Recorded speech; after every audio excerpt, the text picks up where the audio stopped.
behalf of the Providence School Board, we send out our heartfelt condolences to Ms. Franklin Brown's family, friends, colleagues, students, and Central High School community during this difficult time. All right, let's begin with the call to order and the Pledge of Allegiance. Pledge allegiance to the flag of the United States of America, to the republic for which it stands, one nation, under God, indivisible, with liberty and justice for all.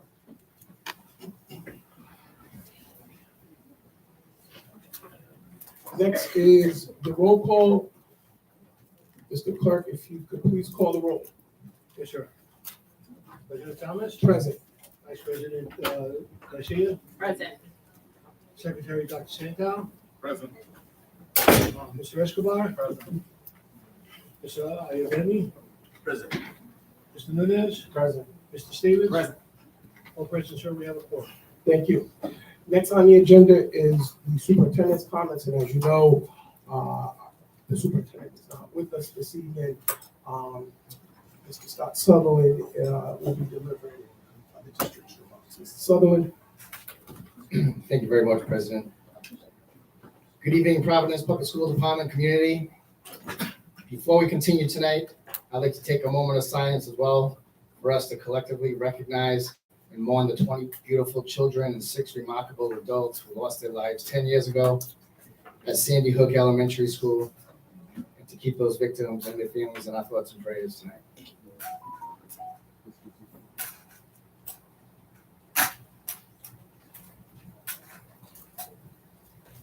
Thank you.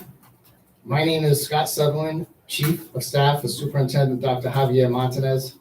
Dr. Javier is out recovering from surgery, and in his absence, he asked that I present some remarks on his behalf. First, I want to thank all of you for your investment in Providence Public Schools. I have had over 3 decades working for Providence Public Schools, working as a science teacher and principal at Sackett Street School. Additionally, as principal of College Laurel Elementary, Gilbert Stewart Middle School, Hope Central, and Mount Pleasant. In addition, I've also served as Executive Director of Curriculum Instruction and Professional Learning, and now as Chief of Staff. All that is to say that I know from the experience that change is hard and processes need to be more transparent. But I'm excited that tonight we will be showcasing a plan to have at least 10 new or new lake schools in Providence by 2025. Why didn't we know before this show? Thanks to the recent passage Was of there any these 2 community school engagement? construction bonds in November. That funding and enrollment projections completed in late October gave Providence leadership 2 critical pieces to move forward. The superintendent created a plan of action in consultation with the commissioner's office to finally close 2 of our worst buildings that should have come offline years ago. These buildings, Broad and Laurel Elementary, were among the worst in the city in terms of condition, efficiency, school choice, and enrollment declines. Closing these crumbling buildings allow us to use newer and fewer approach to invest in new schools like other Rhode Island communities, including Johnston, Lincoln, North Providence, and Pawtucket. Tonight, you will hear more about why these schools were chosen and hear our communication plans moving forward. That way, we can collectively work together and move forward. The last new public school constructed in Providence was PCTA in 2009, over a decade ago. It's time to invest in our Providence children in newer and fewer schools. I had the honor of serving as principal at College Laurel Elementary School and Gilbert Stewart Middle School for nearly 10 of these years. I can personally share with you that the professional learning communities there are the best in Providence. We have some of the best educators in the state. I can also confirm the disrepair of these buildings. I remember the coal chute at College Laurel and remember vividly when the oil tanks in the basement of College Laurel collapsed during the school day. Yesterday, I spoke with teachers at Broad Street and saw firsthand the crumbling roofs, rainwater being caught, and the horrendous smell from sewage. The teachers' major request there was to keep their learning community together as they transition into better facilities and to honor the culture that they have created with their new principal. Hopefully, we can ensure a smooth transition into these 21st century buildings for all of our staff.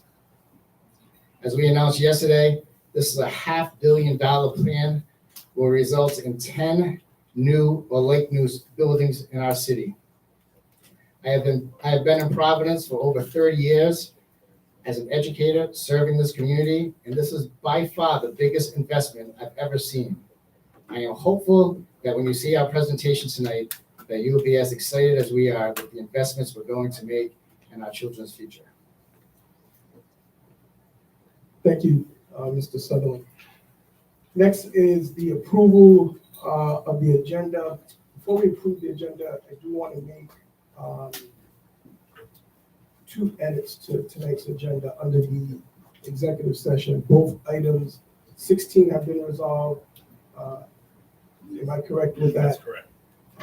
And item 17 we will not be engaging with today. So with those two items off the agenda, is there approval for tonight's agenda? Motion.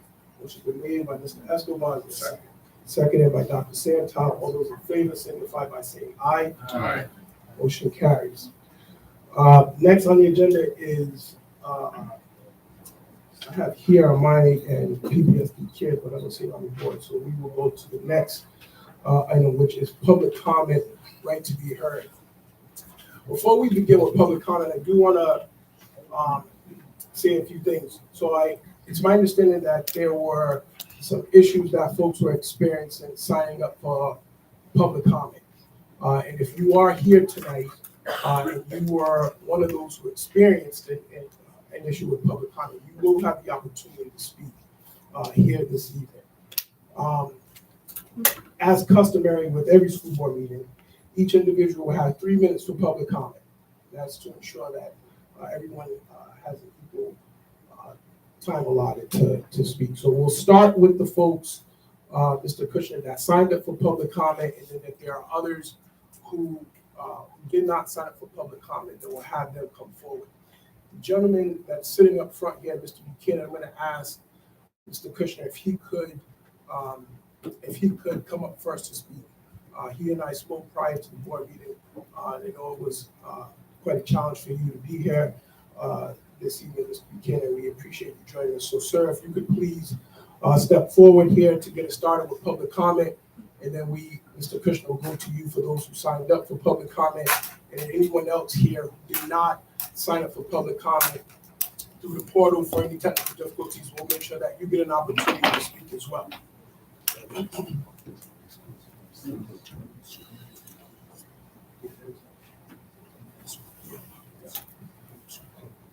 Hello. My guy? You're on, sir. Good evening, my name is Joseph P. Buchanan. I am president of Black Footwear Education Committee. And I'm kind of shocked and appalled at my Providence School Board. I am a member of the nomination committee. I know that it's not your fault because the state takeover, the governor in his lapse with his commissioner, who doesn't have the nerve to speak to the parents, to the teachers, to the students. In my opinion, she's a dictator. She doesn't deserve to be a commissioner, be the superintendent. And for the school board here to bow down when you're on your last leg, they're going to be appointing a new school board, and you guys can't say anything, and the majority of the school board is minority. I'm ashamed of you. I know that Tyrell usually speaks up, and I can't believe that my president, Kenzel, is allowing to take this to stand back while the commissioner just runs bloodshot over our community, over our parents, over our students. I'll be damned if I'm not going to be heard. The commissioner, in my opinion, cares less about black people, never mind her own people. The commissioner, in my opinion, has never, ever really cared about our community. And I wonder now if the governor does. Because the governor, I back. I made sure he won 2 city committee elections. And he has the nerve to take over our schools and then close them without letting us know what is going on. You, school committee members up there, especially the people of color, should be right now talking to this governor, asking him what the hell is going on. And as far as the commissioner, she's never been any good in my opinion. My son was the principal of the public school, Hope High School. She got upset because he chastised her. Because again, there were black administrators committing suicide, they were getting laid off during COVID, they were being abused during COVID, and yet this body up here did nothing to help our teachers. Did nothing to help our kids. So for me, I'm ashamed that I was on the nomination committee to put some of you guys on this damn board. Because you didn't do a damn thing, in my opinion, as far as I'm concerned, to help our students, our parents, and this city. So for me, thank you for your non-commitment and your non-service. God bless you. Thank you, Mr. Buchanan. Thank you, Joe. Well, thank you, brother. Thank you. And I'm not supposed to be on my feet, but I thought that was important because my doctor said I could lose my leg, but I'd rather be here. Next is Patty Landy. Will you come forward, please?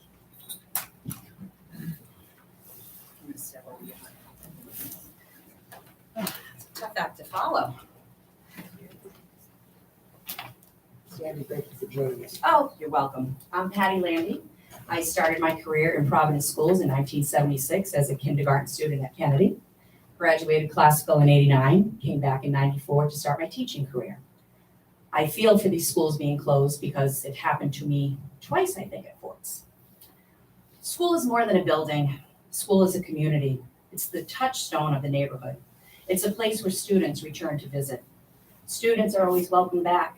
They are nostalgic for their time spent there. They're proud to come back and share their accomplishments. They remember the camaraderie amongst their classmates, amongst the faculty. It's a family. This happens after many years of learning with and from one another. It's a place where the community is welcome. It's a place Providence communities deserve. The covert action of RIDE and PPSD has once again disrupted communities. If you may recall, during the year of the mass firing, West Broadway families were told the building was in disrepair and needed to close.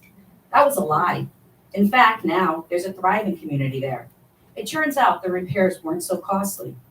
If you want to close a building, don't give manufactured reasons like scores and disrepair. Be upfront, be honest. Providence communities deserve better. In late June of '21, Forts and Lima teachers were asked to pack all of their belongings. Nothing should be left out of boxes.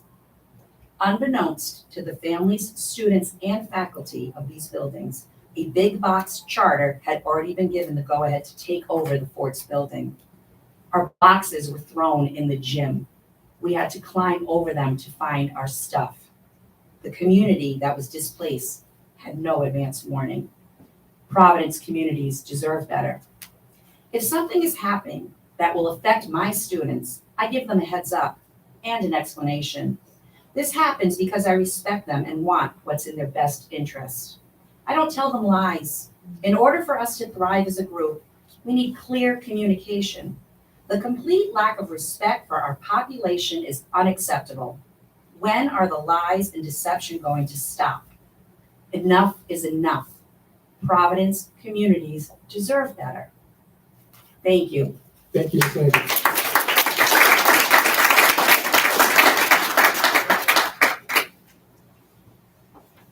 Next is Jeremy Sensor. Is he here, please?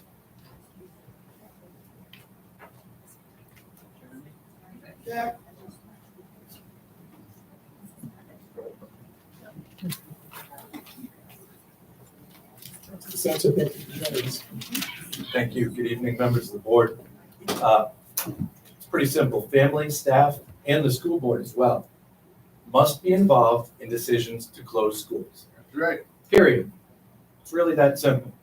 As we've seen repeatedly under this state takeover, power and control is hoarded, with even the slightest access given only to a select few. As Dr. Domingo Morel warned us, a takeover can often leave a community marginalized. This is another case where that happened. We've seen this willful neglect and community marginalization with the dismantling of the Charles Sports Elementary School community in the summer of 2021. This school closure was done in secrecy and without community input. One of our few schools with air conditioning, a school with a proud community tradition, was shut down. I guess we now call it taken offline. It was given to a big box charter school for $1. We remember Charles Ford's. We have reason to be suspicious. Given the behavior of management under the Ride takeover, we shouldn't have been surprised, but still came as a shock when we learned that PPSD was repeating this community neglect with the latest round of school closures. We know that families, staff, and once again, even the school board, were completely left out of the process. The spin and deflection out of PPSD over the past few days has completely missed the mark. Of course, we all support safe, healthy, modern schools. The community began rallying around this together in 2018, prior to the takeover. Schools are more than buildings, like we heard. They're communities. Even those schools with crumbling walls are communities. It's clear from the actions of the people who have come here to make decisions for us, not with us, but for us, that they do not value the history and the connections we have. Broad Street Elementary was my first school. Further, it is not as if there's a new Broad Street school or a new Laurel opening next year for families to transition to. The process seems gross because it is gross, and I stand behind calling it out publicly, despite the statement that was released following the call out. Our families are incredible. We've got everything we need to make Providence a national leader and write the greatest comeback story the education world has ever known. The obstacle to this great comeback is the intentional division out of RIDE. As a former RIDE boss recently said, it's about leadership. I'd like to read an excerpt from the recent whistleblower letter that outlines how one stakeholder, the PTU, has been intentionally denied a seat at the table. And this is a quote from the letter. The Providence Teachers Union is not included in crucial decision-making processes. She, the senior advisor, has made known to district-level leaders that she brings intentionality to isolating their voice from any initiative that involves teachers. Though the team has repeatedly advised her that having an adversarial relationship with the PTU is not productive and halts initiatives or rollouts, she insists that they are irrelevant to advancing the turnaround work. Irrelevant. PTU is used to it and expects to be treated like that, at this point in takeover in particular. We can and we will continue to speak up.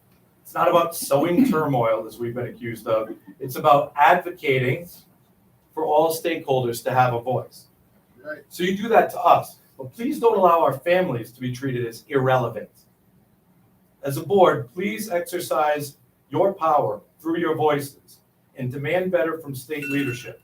Better yet, let's give our schools back to Providence so that we can get to the real work around equity and opportunity.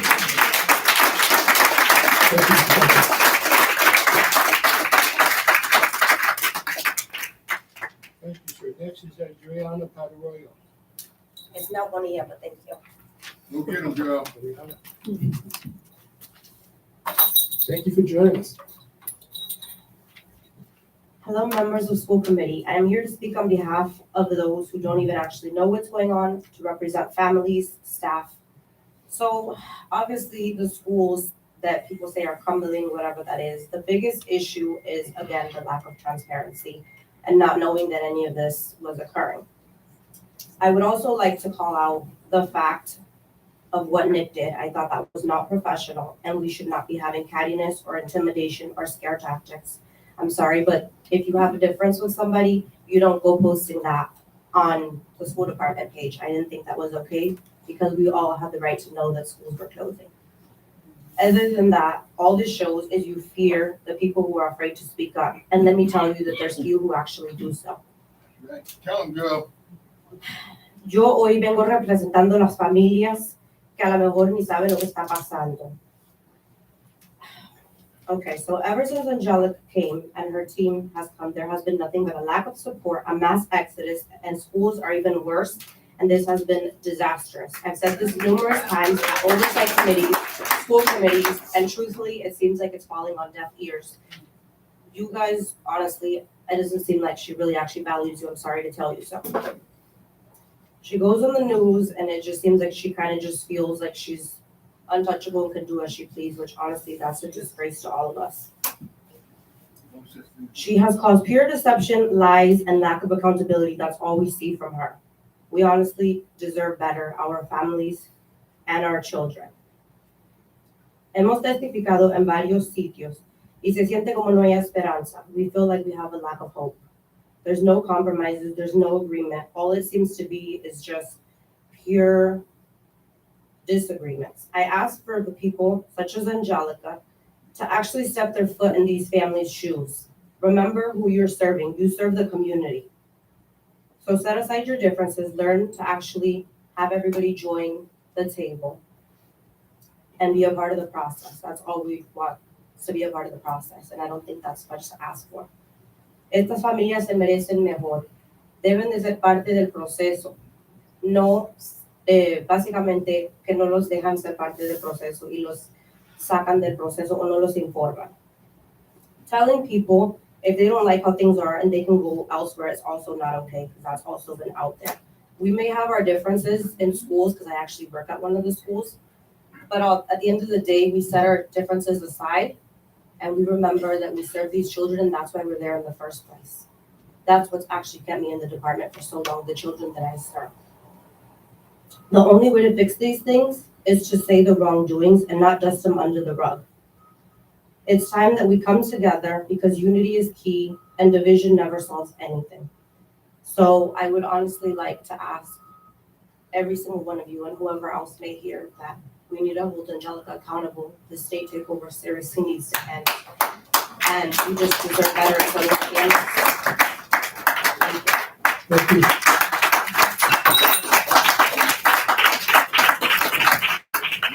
Don't go to public school anyway.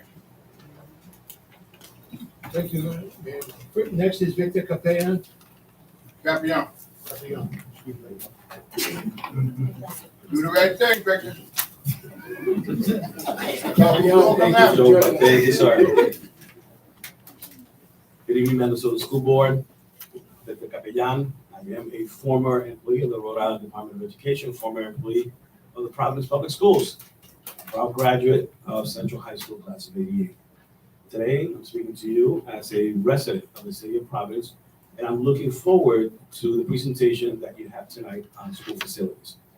Now, there are a number of decisions that have been made or will be made in terms of the future of buildings. That is one part of the equation. The second part is the investments that can be made for our schools and for the future of our district. So tonight, I would like to just ask this board to also keep in mind of the investments that are available for the future of our schools. We do have crumbling buildings. Many of us have said that, many people in this room have said that for years and years and years. I was a part of the Johns Hopkins team. I went to these schools, I worked for the district. I've seen the inside of the schools. I've been in schools where the crumbling infrastructure is a distraction. And nothing happened. So we have an opportunity now to be able to build new schools for our educators, for our families, for our children. I think that we need to make sure that we're not looking at putting Band-Aids on our buildings any longer, that we are focusing on building 21st century schools that our children and our families and our educators So deserve. make sure you don't lie to I me. think that is what we will hear from the presentation that will come later. I want to hear what are the investments that will be made for the next 50 years of Providence schools.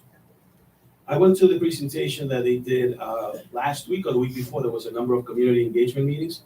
I did go to one of the meetings. There were several meetings, and so I got to hear a little bit of what could come to our schools. Let's take advantage of those opportunities. Closing buildings is always difficult, but let's give an opportunity for new investments in our city schools where educators can thrive, where families can feel that they're sending their children to a safe school, and where our students can have a Yeah, well, ask us and don't demand us, man. Don't make orders, demand us. Ask us in the community what we want. Thank you, members of the board. And as always, thank you, Joe Buck, for the commentary. Welcome, my brother. Thank you, sir. Melissa Hughes is next.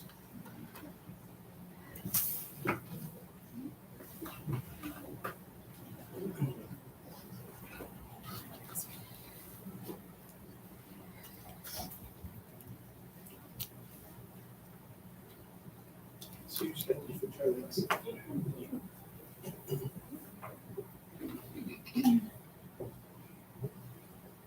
Good evening, President Thomas, and members of the school board, and members of the community who are here tonight. My name is Melissa Hughes. I'm a parent of 2 students in Providence schools. I am a member of the Parent Advisory Council leadership team for the 5th year now, and I also serve as a parent representative on the school building committee. I'd like to take a brief moment just to wish Dr. Montañez a swift and full recovery. I wish that he could be here because I know that he finds this work integral. This is a really, really hard week for families and educators with the news of these closures. Even when we know the end result might be more students and teachers and better facilities, transitions are hard. And even when school buildings are in grave disrepair, families and staff have made the best of what they do have, and they find value and comfort in their current school communities. No one wants to take that away from anyone. And it's our entire community's responsibility, especially those with power and a platform like this board, to do everything possible to make these transitions smooth for the good of our kids and to try as best we can to put aside our differences and disagreements. We as a district are faced with a tough reality. For decades and decades, leaders in our city and district chose not to prioritize maintaining our buildings. They chose not to honor the education of Providence families. They chose not to make hard choices or sacrifices to keep our buildings in excellent or even acceptable shape. Now, finally, we have an opportunity to make some dramatic changes to the facilities available to families and educators. But unfortunately, there are not unlimited funds. It is not possible to renovate all 30+ buildings owned by the city that PPSD uses for our schools. And even if we could do that, like similar districts across our region and the country, PPSD is seeing enrollments decline and persistent staff vacancies. We know this, we hear it every month at your meetings here, we hear it in the news, and we hear it from families and staff in schools. The reality is that we just cannot adequately renovate or staff every single existing PPSD building. We just can't. It's not fair, it's stressful, it's terrible for everyone involved, but that is our reality right now. I urge the board and the members of the community here tonight, watching online, to listen to the facilities presentation with an open mind and an eye on that stark reality. And while we work together to help our displaced staff and families navigate a difficult transition, we also find ways to celebrate together the progress we can actually finally make after decades of none. The plan you'll hear for district facilities improvements include the results of years of feedback from the community, from educators and families alike, asking and demanding better facilities. Flexible space for community use, collaboration space for educators to work together to meet students' needs, continuity and more support for middle school transitions and more preschool seats by creating PK through 8th grade campuses, and green space where students can play and learn safely outdoors. Thank you for your time, and please, please continue to offer this space for families and educators to speak up, but do also listen to this presentation with an open mind tonight. Thank you. Thank you, Ms. Hughes.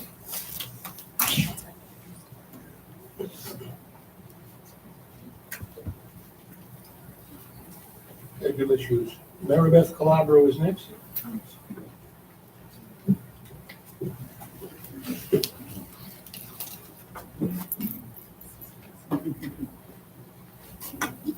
Diablo, thank you for joining us. Good evening, everyone.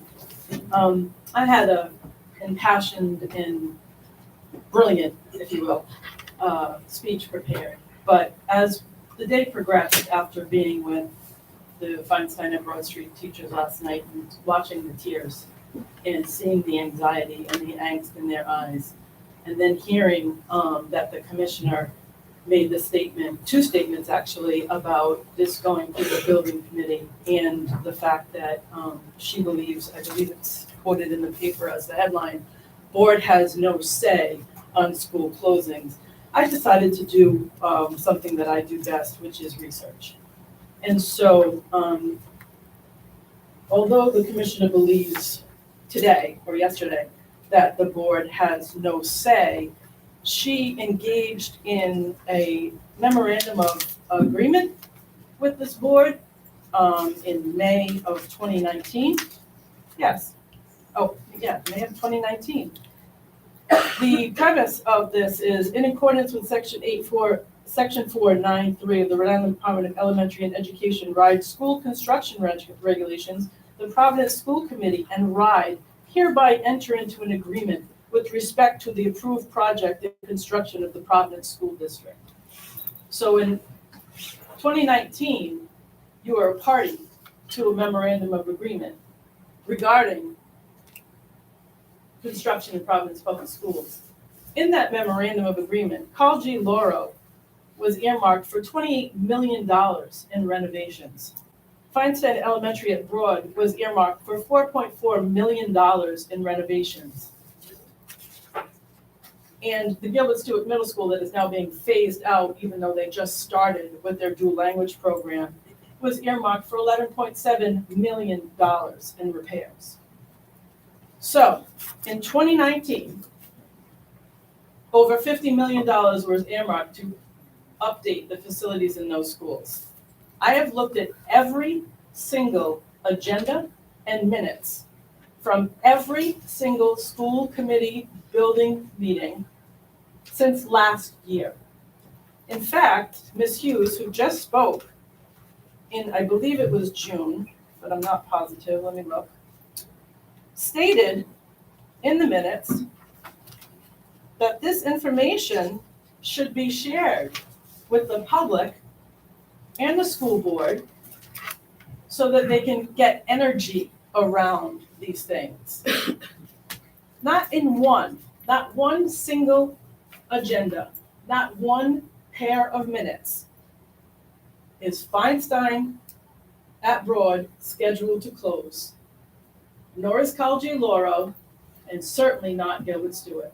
They're not even on the hot list of phase 1 or phase 2 in construction.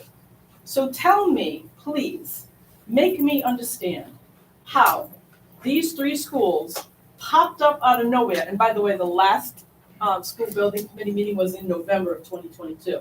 So from November of 2022 to December 14th or December 9th, when we blew things up on Twitter, that we ran to Twitter, how those three schools were chosen, when were the principals informed, when did these conversations start, and why weren't we even given the courtesy of a phone call to let us know that you would be disrupting three school communities?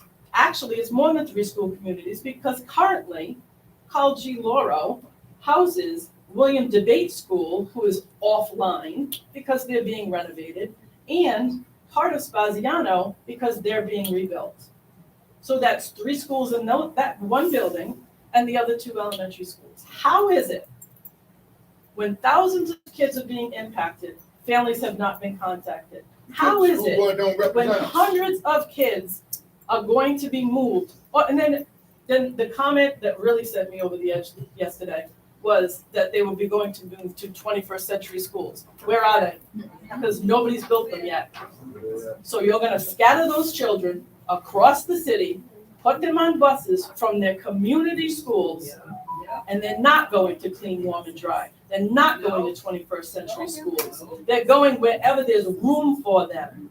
And the teachers who have worked with these children and That'll matter. especially with Feinstein, have brought their scores to pre-pandemic levels and beyond, are being moved, and they were told in this ridiculous FAQ that they were handed, have no fear, you can interview for your job.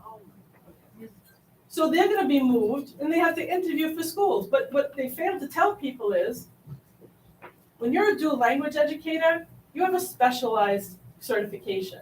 So when that dual language group from Gilbert Stewart and the dual language group from Cal Laurel move, whatever school they go to, they're gonna be pushing out educators that are in those schools because they don't have the specialized certification. So there's collateral damage with this decision. Collateral damage. Damage to children, damage to families, damage to teachers, and damage to trust. And that is the most disgusting thing that has come of this closure because of this miraculous $500 million we just received last week, apparently. I am so disgusted by the lack of inaction, or the lack of action, the lack of communication, and the lack of respect that you have shown to this community, and by this community, I mean the city of Providence and its teachers, and then you wonder why I run to Twitter? I run to Twitter because they don't answer me. I sent an email Monday morning at 11:27 asking what schools were closing. At 6:30 on Monday night, I got as a heads up, it's Broad Street and Cal Laurel. When will they be notified? Tonight. When's the meeting? Tomorrow. And then Gilbert Stewart notified their teachers on Tuesday afternoon of their meeting. We weren't even informed. Ms. Glover, I don't mean to cut you off. It's obscene. I'm done. Thank you. I apologize. I'm done.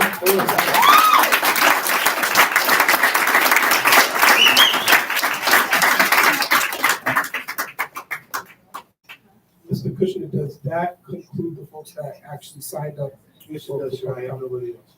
Now, is there a list of folks that, that signed up for public comment that we have here? You have it, okay, all right. So if you want to call, There is no one. there is no one else, okay. Before we move on in the agenda, is there anyone that's in the audience that attempted to sign up for public comment and could not, that would like to speak? If you want to just come and state your name for the record, then we'll have you speak. D-O-L-A-N.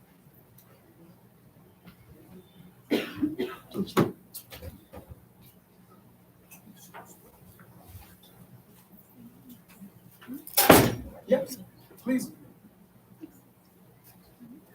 Hello, Please state your full name for the record. my name's Jennifer Dolan. I am a Broad Street Elementary School teacher.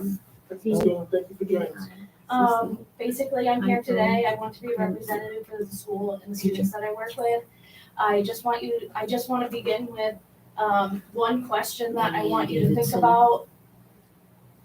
This was posed to me by a second grade student after a 10 to 15 minute assembly telling them that their school would be shutting down. They asked me, why didn't they take care of our school? And I think it's because, I mean, what else can you say? It's because they don't care about you. Obviously, I couldn't say that to my student. I had to give them the happy face just to tell them that they were okay. I mean, this is what you put on us to deal with. I am not equipped to deal with 14 students crying because they don't know where they're going to go next year.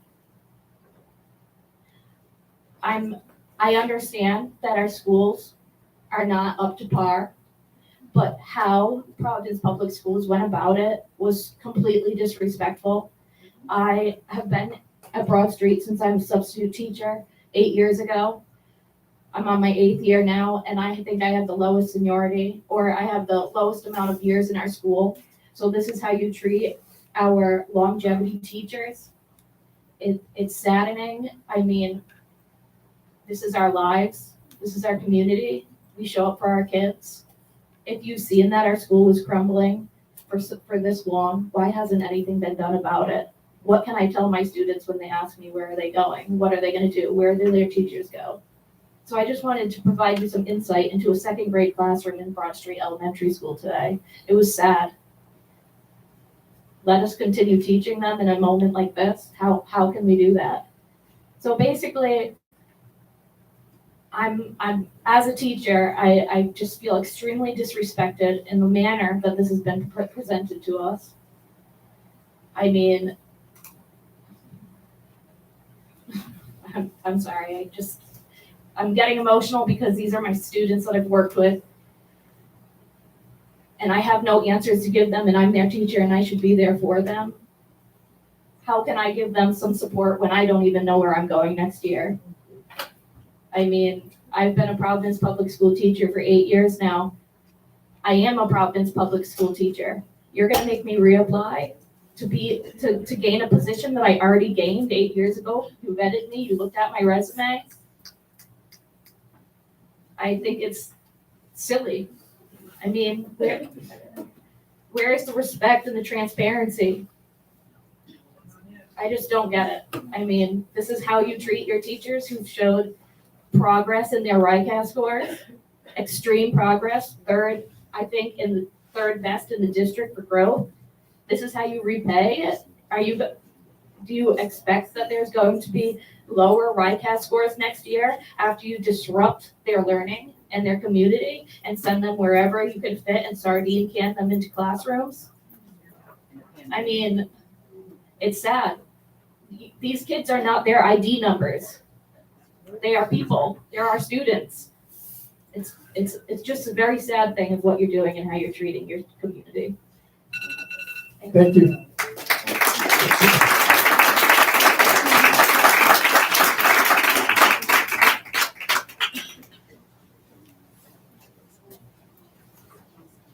Good evening. Thank you for waiting. Please state your full name for the record. My name is Carrie Lynn Cuccione. I'm a teacher at Asa Nesser Elementary School.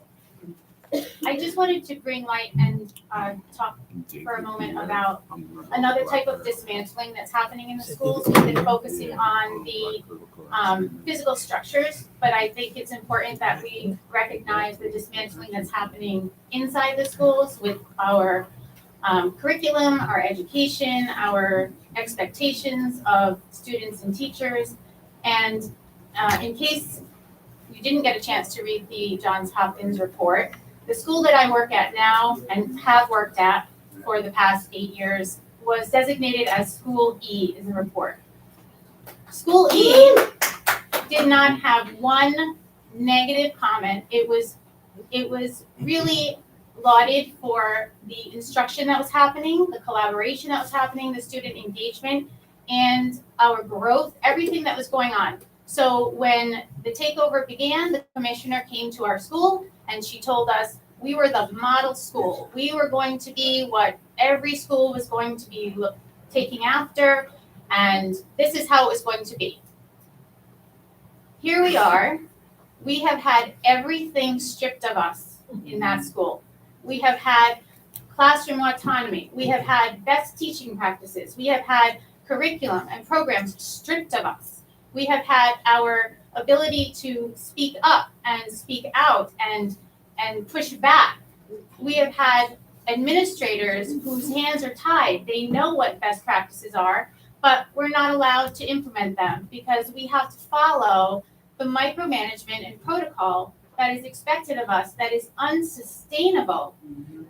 And it is a testament to the lack of trust and lack of leadership and lack of caring for our students and families that when you know something is working, there was nothing to change.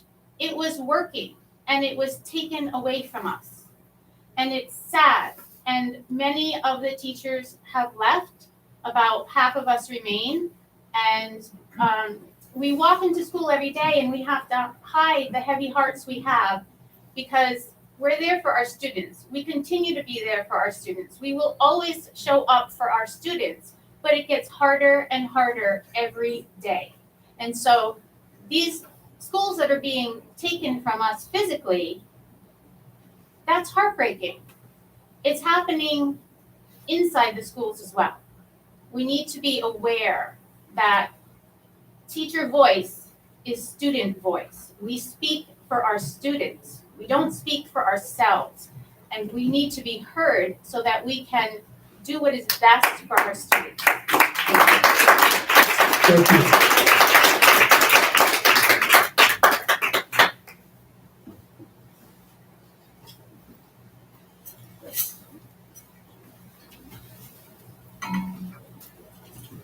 Could you please state your full name for the record? Mary Ann Davidson, I'm a retired teacher from Hope High School, and I'm on staff now with the Providence Teachers. I first want to speak as a retired teacher who worked in the same building for 37 years. My heart goes out to the faculties at these schools now and the kids, because it is a family. That's why we stay at the schools. That's why we stay in Providence. Other than Mr. Sutherland, Mr. Catone, Ms. Emerald, how many people have been in this district for more than a couple of years that are making the decisions about these schools? Now, as a staff member of PTU, I just, yesterday at the Broad Street meeting, a gentleman from Rye very eloquently explained how these things happen in all districts. It happens in Lincoln, it happens in South Kingston, it happens in Barrington. And all the teachers' jobs are safe. And it is out in the news that no one will be laid off. But only Providence has CBH hiring, where you have to reapply if you are consolidated on the building. You have to hope that one of the Political. shining new young teachers who we need, and I know we need, will get the job before you. Teachers need assurance that they're not going to end up as building substitutes, which many consolidated teachers end up. You didn't become a teacher to be a building substitute. So please take that into consideration to protect the teachers of these schools. Thank you. Thank you, Ms. Davidson.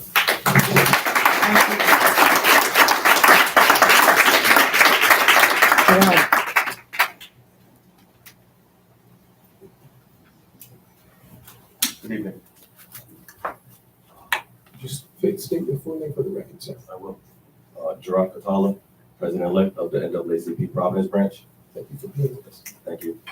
So first and foremost, I'd like to, pardon my tardiness, but it seems that we have a problem in the city with multiple meetings going on at the same time, almost intentionally, so that people can't attend every meeting, and every meeting is important. And I think we all know, and we have the understanding that we don't have enough people to go around to all these meetings. So I think first and foremost, we need to be cognizant of that. But let me talk about this. So I believe in capacity. And I just had to drop my son off before I came here. So that was me in my capacity as a father. And in my capacity as president-elect of the NAACP, it is our national mission that we don't support chartered schools. We are vehemently in favor of public schools, fixing our public schools for the greater good of our students and their posterity. I come here today in testimony as a man, Gerard Catala, from Providence, Rhode Island, having lived here my entire life, having gone through the Providence school system. And I often hear, people brag and say how they are proud to be products of the Providence school system. But I'm here to say, I've always said that I am a victim of the Providence school system, and the problem starts at the top. The problem starts at the top. We need to focus on, getting rid of, these people who are coming from other states, who don't have a personal or vested interest in our community and in our kids. We need to get rid of them, and we need to replace them with people who are from here, who genuinely care about our kids. I think it allows for them to make a more passionate decision, and we know that their decision is grounded and based on genuine love for our community. So that's something that I think we need to focus on. But also, let me get back to the charter schools.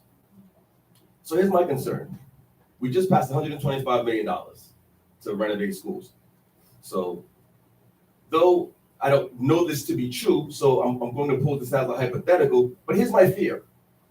If the taxpayers of Providence foot $125 million bill to renovate schools, just for them to be converted into charter schools that will now be either privately owned by a certain entity or by even an individual, if you will, that adversely affects the citizens of Providence. It's unfair to the people of Providence. The taxpayers of Providence should not have to foot that bill. Now, granted, I think we should fix our schools.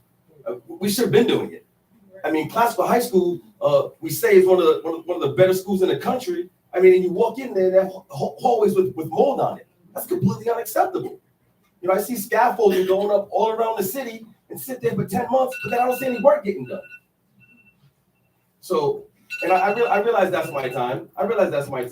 But I want to make sure that this conversation continues. And I will make sure I'll be in touch with everyone on the board so we can continue to move this conversation forward. Thanks for my time. Thank you, sir.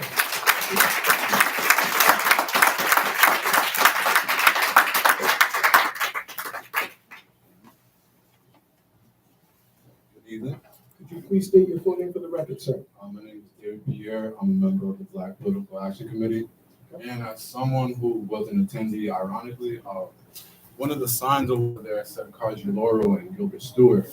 I ironically went to both of those schools. And throughout my experience in both of those schools, I've had the honor to meet wonderful teachers, students, staff, who allow me to grow not only as a student, as a learner, but as a human being. And I think the important part of that was I had the opportunity to do that. If my education was shut down just out of the blue, I would have probably felt disconnected, discontented with the fact that I think the main point of this is consistency. Our students deserve consistency with their learning. They feel that once a student's in a good flow of I can actually come to school, I can be here, I can be present, my education is important to me. Once that flow is interrupted, then you get students who are disconnected with school. They don't want to be there. They don't want to learn because you just uprooted them and putting them into a whole new environment. That's just not productive as students, as just learners. And one thing also I think we're not really talking about here is the school to prison pipeline and the fact that a lot of schools and a lot of people, a lot of these children are already disconnected from the fact they're learning. And the fact that you're already uprooting them, and then that leads them to the fact that maybe I don't even want to go to school now because I already built this consistency here. Now you're dropping me to this whole new location. Now I don't feel cool with the teachers. I don't feel cool with the students. And a lot of these students, with me, I actually have a certain connect with these students. I'm only a few years away from it. I understand that certain mentality, the fact that the certain neighborhoods they come from. If you uproot them from this neighborhood and go to this neighborhood, maybe they know someone they don't like over here. Maybe they know someone who they don't like the fact that they're from over here. I don't know all you guys' situations, but I'm going to assume you don't live in these neighborhoods. You don't understand what these students are really going through. So the fact that maybe this school was a safe haven for them, maybe this school was a fact that I can go to this teacher, they understand and talk to me. A lot of my friends, they used to go to Alvarez. There used to be this one teacher. She wasn't even from the area, but she was actually able to communicate with these students and actually make them feel safe and make them feel heard. Now, imagine if they were uprooted and sent to a whole other school. Now those students don't have a safe haven. They don't have someone who they can talk to and trust. That's a problem. Our students deserve consistency. Our parents deserve consistency. And another topic is transparency. If our parents don't understand what's going on, because the fact that we understand a lot of these parents are working hard, 9-to-5 jobs, they don't got time for this. They don't have time to actually come up here and do these things. So the fact that not only these meetings are so late, this and that, my mama is one of those people. She goes up and work, and then she got to come home and do this and that. She don't got time to do these things. But the fact that goes back to the original point, our students deserve consistency. So not only their parents, community teachers, but most importantly, y'all. I don't know if your students go here. I don't know if your children go to these school systems. But if they were to be in these school systems, I would expect you to go just as hard as they work if they go to those systems to these systems. Yeah, that's all I have. Thank you.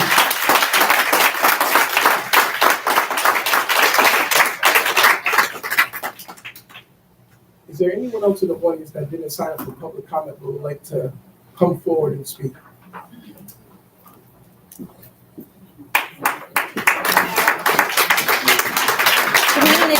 Community. Could you please state your full name for the record? Carol Winter. I teach first grade at Broad Street Elementary. I've been teaching for 34 years. I love Providence. I grew up in Pawtucket. And I'm devastated by this. I feel like it was out of the blue. We've been told our enrollment has been down 40% for 10 years. Where are those numbers? Our enrollments are down this year because they've cut 4 classes last year. And that was hard enough. Those teachers had to go, those children had to go. Today, I had to sit with my first graders and tell them, I have some bad news, boys and girls. You're gonna be okay, but we get bad news once in a while. And I had to tell them their school was closing. And they cried. 3 little girls cried. Juan's here tonight. My student Gabby's dad is here. And I couldn't have slept tonight. I didn't want to get up here. I do want to get up here because I want to talk for my kids. Because they need a voice. They need a voice. And they deserve to be heard. We are a community. We want to stay together. You have a brand new school? Where is it? Where is it? Where is it? They're not going to go to a brand new school in September. They're going to get scattered to the wind. And I won't be there with them. And all the other teachers won't be there. And their friends won't be with them. I couldn't even tell them, well, you'll be with your friends next year. I couldn't tell them that. I don't know where they're going to be. So please, what is the rush? What Broad Street is not crumbling. Come, I'm there every day. It's not crumbling. It's a beautiful building. It's a sturdy, strong building. And it's not crumbling. It's thriving. We had the best scores. I think we're higher than third. What somebody said. I know our scores were high. It's not about scores. It's about kids in community. This is a true neighborhood school. All my kids, almost all of them, walk to school. They get picked up. I see their parents every day after school. We talk. We connect. So if you have a school, bring it on. But until you have one, let us stay. Let us keep working. Let us stay in our school. Let our kids stay there. Let them, please let them stay there. Because they deserve it. Please. The kids, not the teachers, for the kids. I'll be all right. I'm an adult. But this is their future. Thank you, Ms. Winter.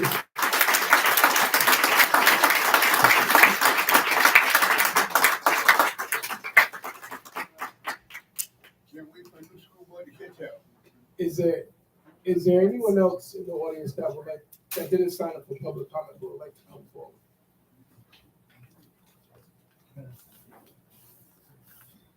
Okay. There being none, we will move on to the next agenda item, which is school board comments.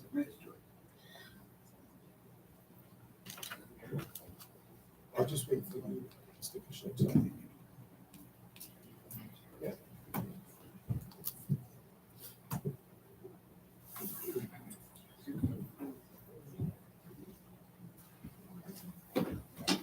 That's fine. I can get started. So I'll begin school board comments by stating, as you know, the superintendent is not with us tonight as he's recovering from a medical procedure. I have not spoken with the superintendent since his leave, but would like to take this opportunity to also wish him a healthy and speedy recovery. And we look forward to the superintendent joining us again in the very near future. I also want to address the recent news about school closures. There's no easy way to inform students, to inform parents, to inform faculty about your school closing. But the manner in which the information was conveyed is inexcusable.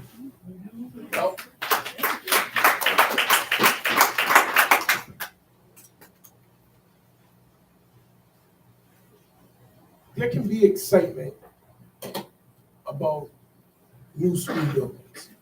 I think we all here can agree that our buildings are in disarray and despair and have not been attended to over the years as they should be.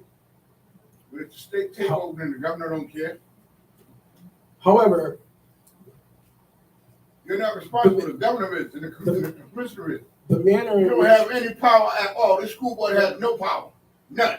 but the manner in which information is communicated is concerning. It's concerning to me. It's concerning to the school community. And given that the school board is in an advisory capacity, I advise those who are in decision-making capacity to communicate with the community when tough decisions are being made. Keep in mind that the structure for this turnaround plan and our turnaround action plan is because of community involvement, community feedback, community engagement. And I hope that those that are decision makers keep the community at the forefront as we move forward.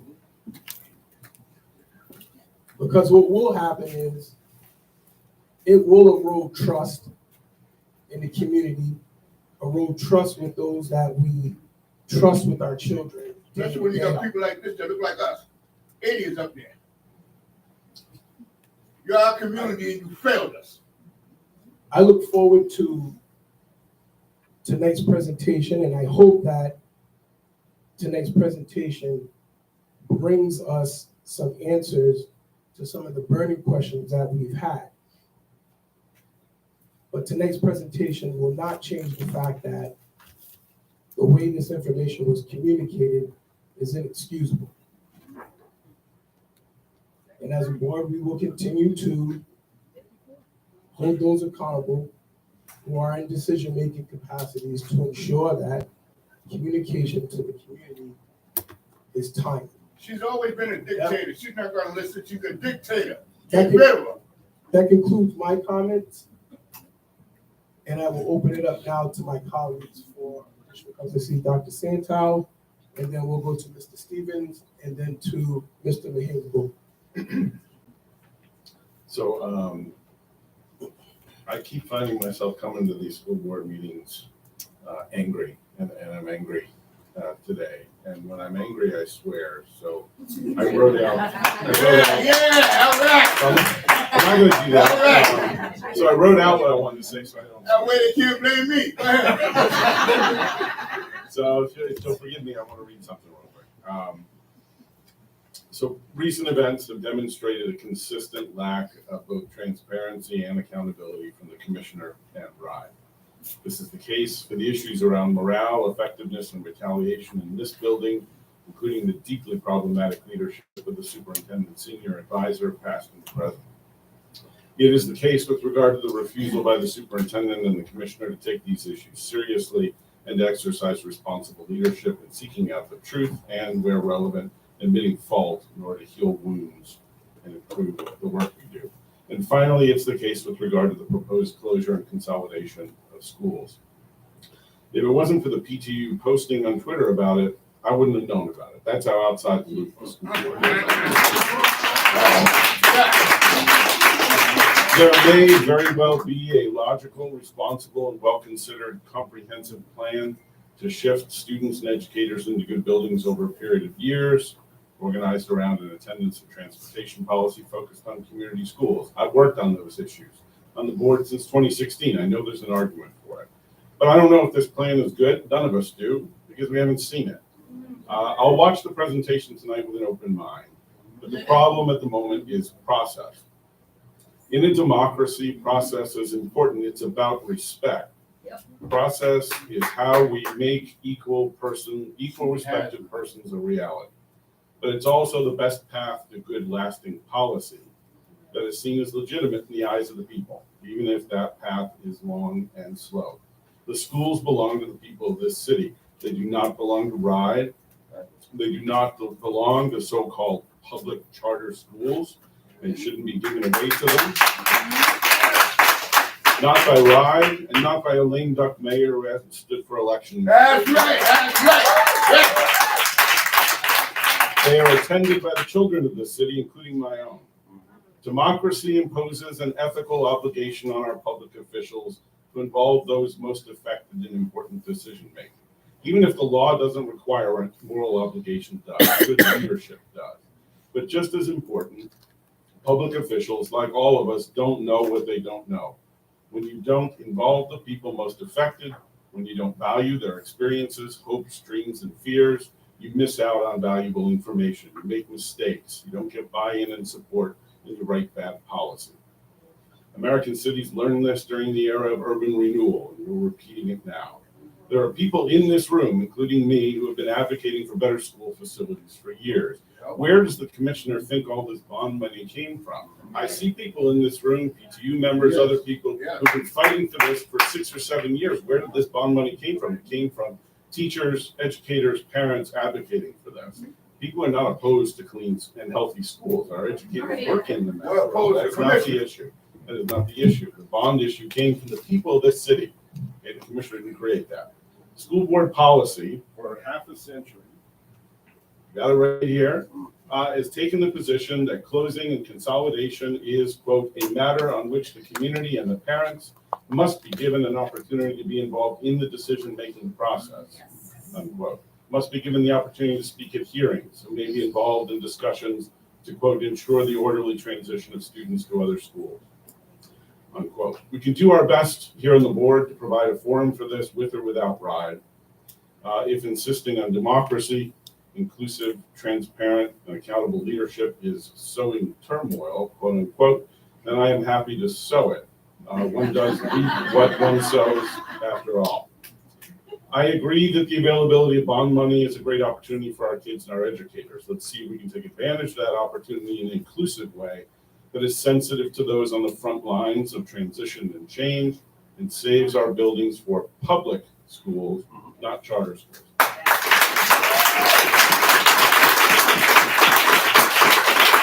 And finally, we have serious questions to discuss about the leadership in this building and the leadership in RIDE as well. Yes. This is just one simple problem. So I'm done. Thank you, Dr. Santel. Mr. Stevens? Thank you, President Thomas.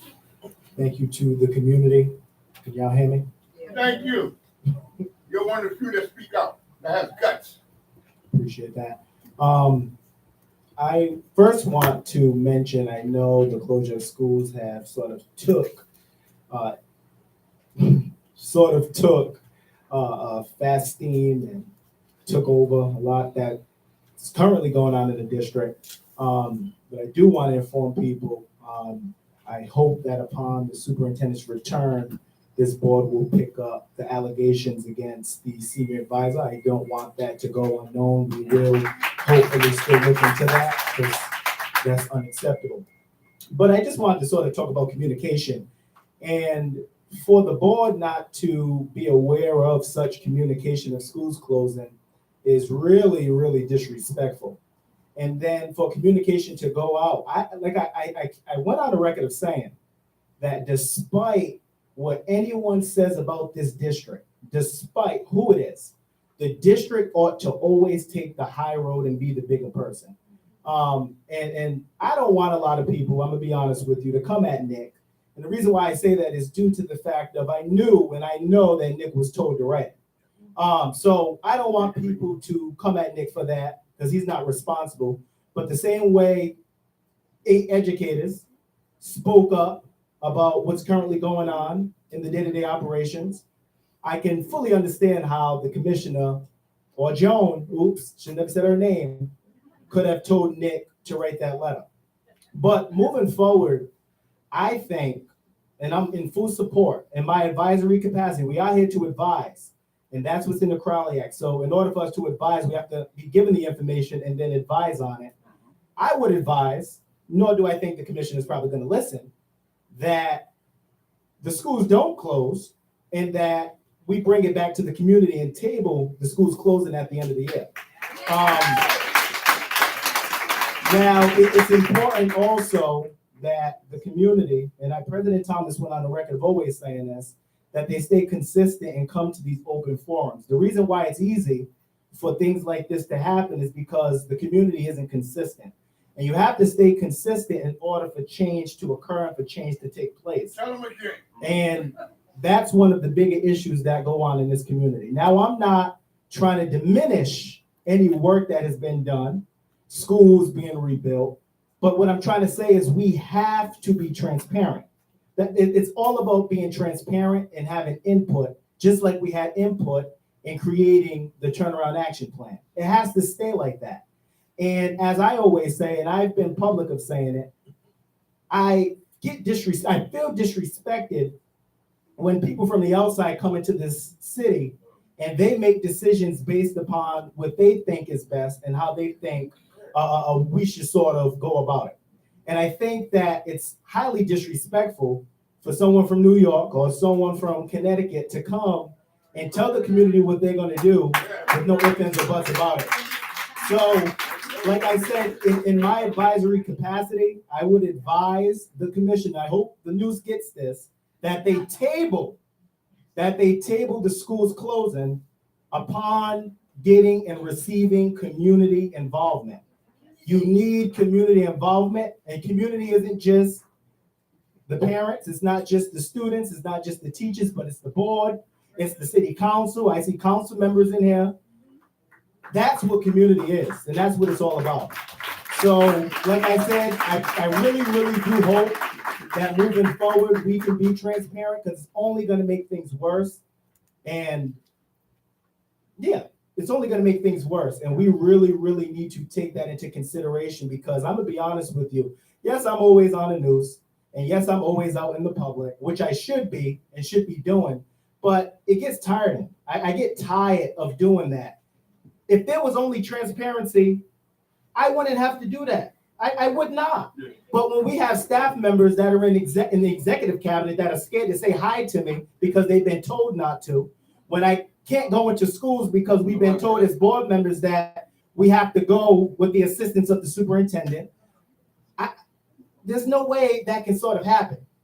And it brings about a big concern to me. So like I said, moving forward, like I said, my recommendation in my advisory capacity, because we do have a mouth to advise, that us as the board advise the commissioner to table the closure of Gilbert Stewart, Broad Street Elementary School, just as well as, is it Kaji Laurel? Yes, Carl Laurel. I ask that they table it upon community input. But like I said, I'm sad that happened. I apologize that happened. I'm here for all of the community, not just part of it, all of the community. All right. But thank you all for tonight. And like I said, it's all about consistency, because I'm only one person and the board can't do this on their own. It's going to take everyone definitely under the state takeover. Transparency is important. Thank you. Thank you, Mr. Stevens. Mr. Hingable? Thank you. It's a shame that the commissioner took this action. This shows that the commissioner don't care about the community or BPST board. I learned about the school closing at Twitter. The lack of community inclusion, closing school without involving parents, teachers, or the board. This is unacceptable. The commissioner, in my opinion, needs to go. That needs to go. She helped and supported the retaliation culture here in Providence Public Schools And and especially haven't in black done anything administrators. about it. And the fact that they tried to close the school and doing it in secret, we need to do better. They only care about the money. As a That's all board, about the money. we need to come together and speak against the school closing and address the commissioner leadership immediately. Don't stop now, brother. Is that all, Mr. President? Okay, you sure? That's it. Are there any additional comments? Mr. Nunez? I don't even know where to begin. I am seeing a lot of familiar faces in the crowd, including one of my former teachers, or I had as a teacher. I graduated from Broad Street School, also known as ASF School. I was very frustrated when I saw that these schools were closing. I found out via Twitter, and it was minutes before an email went out, district-wide, informing us of it. I'm gonna second what Tyrell was saying there was no type of community involvement at all whatsoever. Teachers had to find out in a meeting. It wasn't fully disclosed as to the school was gonna close or not. It was just saying, come to the meeting after school. We'll give you guys an update to what's gonna happen, and then we'll go from there. As a Broad Street graduate, that school, yes, it has its little crumbling phases or pieces in the school, but those teachers and administrators that have worked there or still work there, they put the work in for those students and because they care for them. Yes. And when I see the word community, you're right. And I want to say, coming from me, that I'm sorry. I'm sorry that you guys feel like we didn't do our jobs. But I want to give you reassurance that whatever you guys need, all 3 schools, I'm here for it. And yes, we should put a pause on closing those schools until those new schools are built. Once those are built, then move the kids over. Because parents struggle every day to even get these kids to school on time. What are they gonna do with all their kids? Some families have 4 to 5 elementary school students that go to different schools because of placement. Where are they gonna go? They have to go to the other side of the city to go to a school? And they're gonna become more bus because there's gonna be more work for schools who don't have the full capacity of staff. So I wanna thank the community members for being here. I wanna thank the teachers. I wanna shout out Mr. Stranger. Are you here in the audience? There you go. I want to thank you for all your years of service. And when I saw you yesterday speaking with so much passion and grit and heart, it's because you care. And my brother had you as a teacher. He told me, I'm sad to hear that school was closing because you dedicate every single day. You stay after school every single day. You communicate with the parents every day. Yes. And all the administrators that are here, you guys care. Faculty that are here right now, you guys care. So we're not stopping now, and you have my support. Thank you.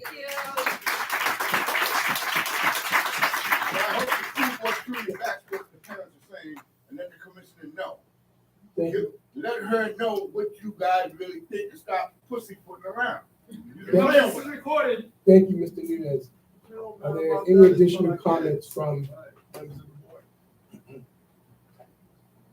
We need more community engagement person. So I just like to make a quick comment and a reminder. My name is Yagneris Garcia. I am the Vice President of the Board for Providence Public Schools. For those of you that this may be your first meeting of the school board. I want to echo actually all of my colleagues here. I want to echo all of your comments, but one comment that Mr. Stevens made is that we need more consistency in community voice. Usually we only get this size of a crowd in these meetings when there's a problem, when there's an emergency, when there's a crisis, when people are upset. But we also want to see you when things are going well, when you want to be a part of the discussions that are being had. These meetings are publicized on the PPSC website, on the Rhode Island Secretary of State website, in the City of Providence website. The communications department of PPSD has done, from time to time, will also post when these meetings are happening on Facebook and other social media outlets. We need to see you all more here. Can we get more per media though? What if I don't have social media or why? Exactly. Okay. And are you really gonna listen to what we have to say? Elders. So, sure. At some point, just historically speaking, before the pandemic, we would go and actually alternate the location of these meetings at our different schools.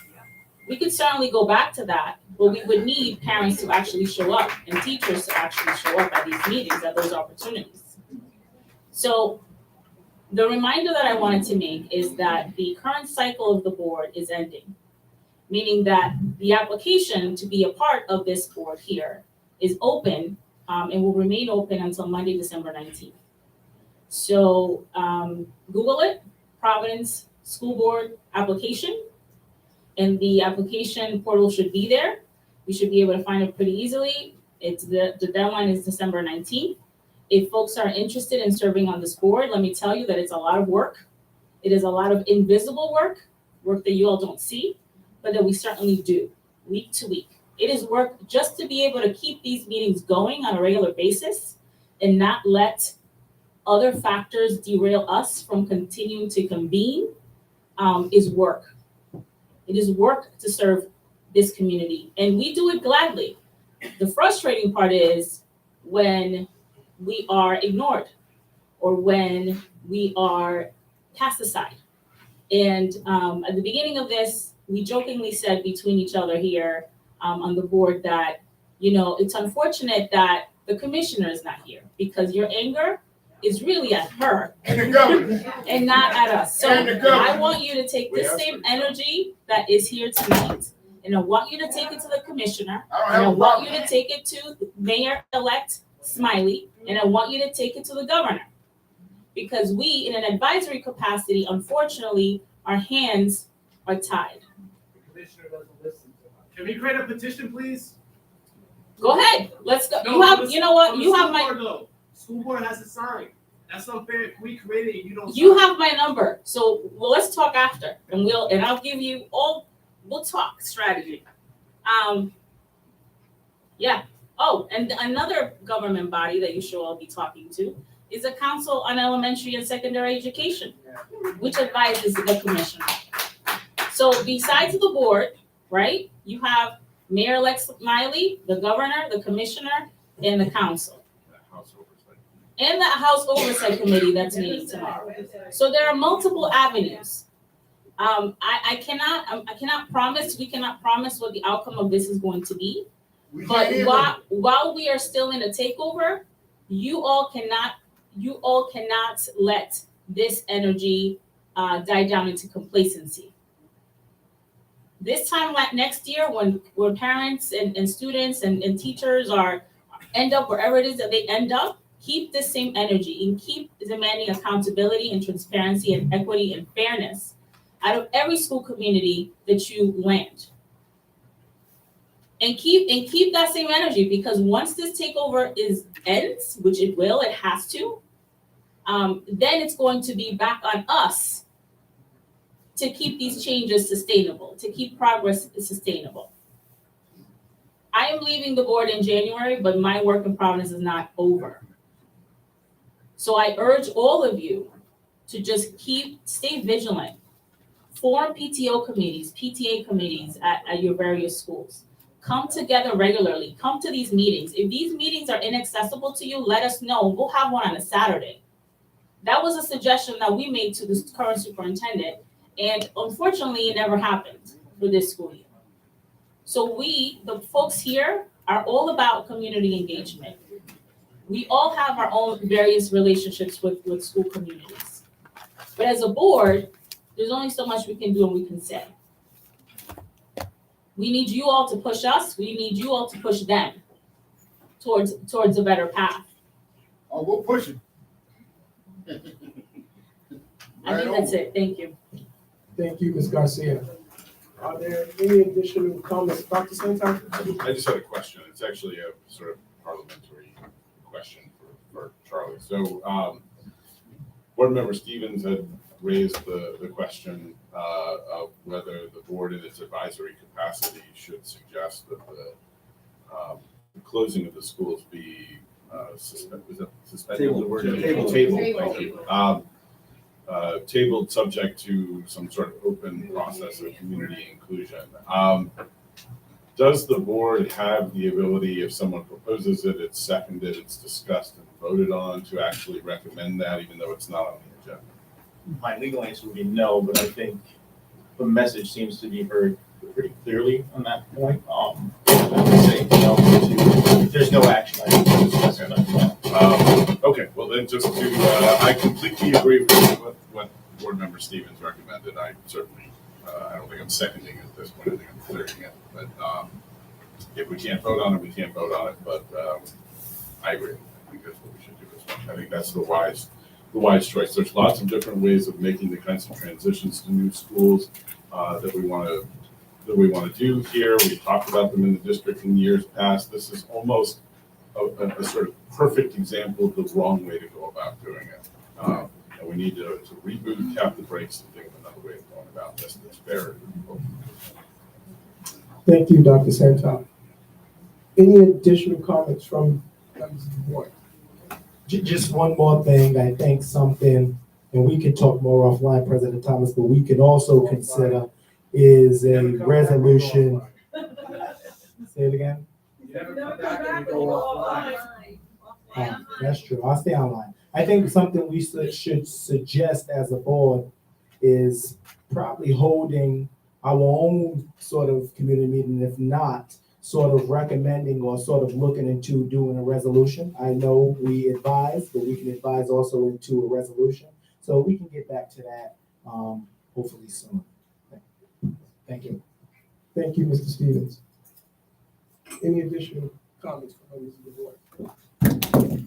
Okay, there being none, we'll move on to the next agenda item. I know Mr. Cushman is working on it. I have the agenda here before me, and it is school board committee updates. And the first update is from the policy committee, and I will turn it over to our co-chairs, Dr. Santel and Mr. Escobar, for an update.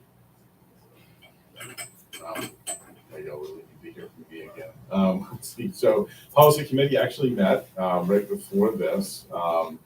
Had a good discussion about two policies. One, a very important kind of mission critical policy for the district that is going to be worked on in the coming months, which has the sort of edu-speak name of the multi-tier systems of support, but what it really is the district trying to figure out the best way to support all of our kids, to treat our kids as whole children, to think about their learning, their social emotional learning, their mental health, all together, and try to support kids in real time. And we are doing that important work, and that policy is going to be coming to the committee again in January. The other thing we talked about at our meeting today, which turned out, of course, to be very relevant for tonight's discussion, is that we sort of dredged up our policy from 1991, which said that schools should not be closed or consolidated without the involvement of parents, teachers, and the community in the decision-making, not sitting there waiting for an announcement. So we kind of refreshed ourselves on what our policy is. It's good policy. And to the extent that we have any power, we'll continue to try and uphold it. So that is all for the policy committee.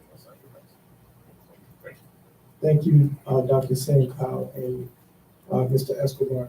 The next update is from our finance committee meeting, and I will turn over to Dr. Edie. Thank you, Mr. President. We had a meeting last week, but these contracts that were considered were not in the agenda. I don't know. No, I think it should be itemized so that we can discuss about it. Yes. Yeah, they should be itemized, but they're not here. They are, but they Needs to be listed. They need to be listed, that's what I'm saying, as an action item. So can it be changed? No, it has to be continued. So the contracts, though they're appended, need to be listed for an action item to vote on the contract. I can't hear you. So if you have, so this is the line item for the agenda item. It says info action. Mm-hmm. Could you go back to the regular agenda, please, for me? Yes, I'm actually have it open. So we cannot amend the agenda to. Well, I want to see how it's noted on the agenda. There's no, for some reason, it's not connecting exactly. Yeah, I just have to see the full agenda for tonight's meeting. I mean, I have it in front of me. Yeah. Item 11 is finance committee, which you can click on. I can't hear you, what do you say? Item 11 on the agenda is finance committee. You click on that, you see those three contracts. Under action items, the only item listed is review of homeschool candidate. So no, I think you can't, that has to be tabled to the next meeting to be listed as an action item to approve the contract. Really quick. So, we had one of the contracts, last week that we actually said we're gonna continue to get more details. Because, the contract for DMG, $660,000, which has to be spent between now and the end of this year. The next time we're gonna have a meeting is in January.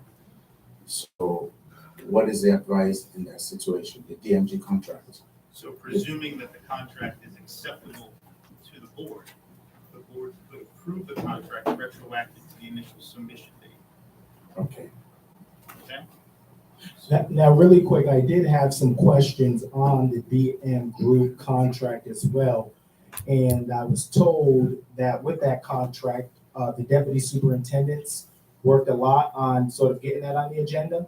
I want to hear from the deputy superintendents on that contract, on why they chose that contract, before I approve it. So I don't know if there's a way that can sort of happen, but I do want to hear from the deputy superintendents on why they chose DME Group and no other contract to consider. So if I could just jump in, Mr. Ageria, from what you're saying, we cannot take any action on the contracts that were reviewed in finance because they're not listed properly on the agenda. Am I correct? They're not listed as an action item on the main agenda, Mr. President. So if we go back to the main agenda, let me pull it up on my computer. Because we can, we can table the items. It seems like there's still some questions that folks have regarding one particular contract. If the district wants to, They actually they provided, also, I'm sorry to cut you. We asked for more details and that was given to the finance committee. Looking at 22 pages here of the item. I don't know if you got that. Yeah, I was able to look at it, but I want to hear directly from the individuals that I was told picked out the contract. So I want to hear from both deputy superintendents about why they chose that contract and how that contract is going to better support our students. So my suggestion would be, given that we can't take any action on the contract tonight, my suggestion would be that we table the contracts, Mr. Agerio, have the district and finance committee work together to hold another meeting. And if we need to come back and approve those contracts, then we can certainly do so. Thank you. Are we able to check whether the Secretary of State's website listing of the agenda has them? I can do that. Because if it's on the agenda there, that's the determinant. No, it's the same way. So if you want It's the same way? Is it the same way? It's the same way, okay. Sorry. So, Mr. Agerio, do we need to take a vote to table the contracts? You can continue, yeah. To continue the contract. Yep. Okay, so I'll do the health and wellness update and then I can take that vote afterwards. Did you have anything for health and wellness? Good. The Health and Wellness Committee, we met on November 30th. For those of you who are unfamiliar, the school board has 3 active committees. One is policy, one is health and wellness, one is finance. We alternate the Wednesdays on when we meet. And we have PPSD leads, we discuss topics at hand, and we get some work done. So the Health and Wellness Committee met on the 30th of last month. We have 3 working groups right now that are active: nutrition and physical activity, social and emotional learning, and healthy relationships. So one of the really cool things about the Health and Wellness Committee is that we invite parents, members of the community. We have folks from higher ed, from the city, from a variety of different places, including PPSD leads that help us steer the agenda and the work of the Health and Wellness Committee. And right now, we are actually focused on supporting the district on revisions of the health and wellness curriculum. So if you'd like to join that committee, Sandy Stewart is our PPSD lead, and she's sitting right here. You can check in with her and stop by and say hello. Maybe take her card and send us an email to join. Our information is also on the website. And the next meeting of the Health and Wellness Committee is January 25th, I believe, Wednesday. Thank you. Thank you. Thank you, Ms. Garcia. Yeah, I think you said that. So, yeah. So, given that we can't take action on the contracts that were slated to be voted upon tonight, I'm going to ask for a motion to continue the contracts that were slated to be voted upon tonight.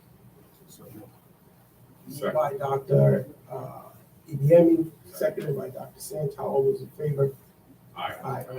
Okay. Next on the agenda is the consent agenda, approval of the consent agenda. Is there a motion to approve the consent agenda? Second. Motion by Dr. Santel, seconded by Mr. Mahingabu. All those in favor? Aye. Okay. Next is we have a review of homeschool candidates.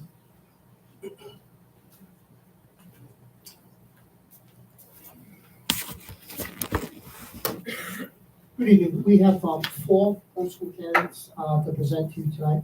They've met the requirements under Rhode Island general law for homeschooling, and they also have met the requirements of our policy for homeschooling students. So we are presenting those 4 students tonight to you for approval. Is there a motion to approve the candidates for homeschool? Moved by Dr. Ibiemi. Is there a second? Second. Seconded by, I saw Mr. Ibiemi over at the corner of my eye, so I'll go with you. All those in favor signify by saying aye. Aye. Motion carries. Next, we have presentation, facilities presentation.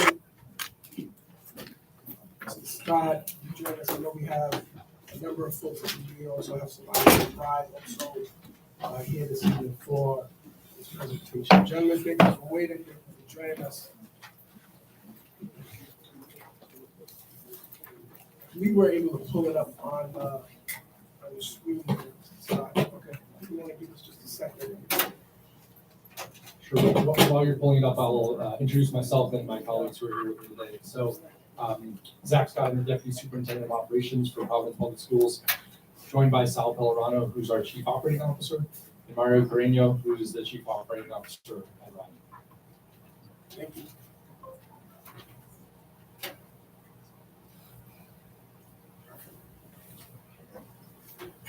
Yeah, right.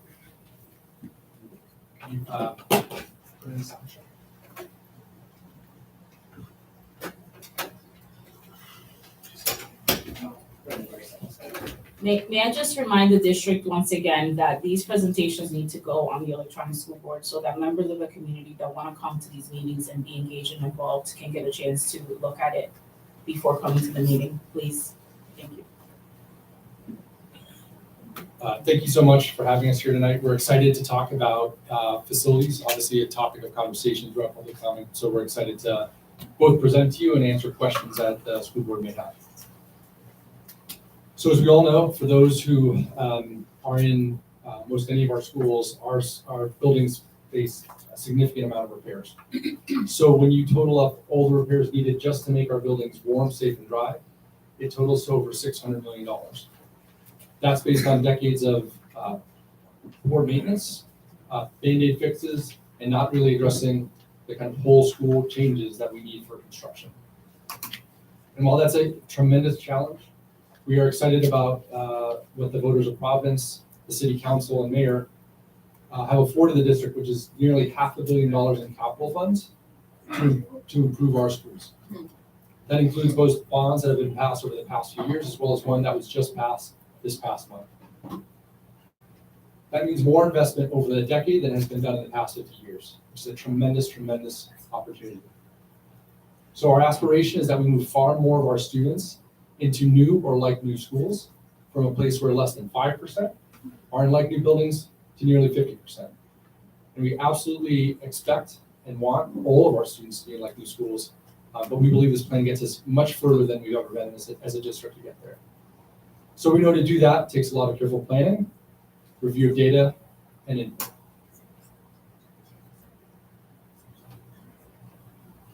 So we'll start with just some overarching data for the district. And what you'll see here is a map of our schools, and they're color-coded based on their facility quality. So this is based on, I believe, the 2017 Jacob report, though things haven't substantially changed since then. So in orange, you'll see our highest rated schools. And in dark blue and blue, you see our very poor schools nearing replacement. A few takeaways that I would show from this slide.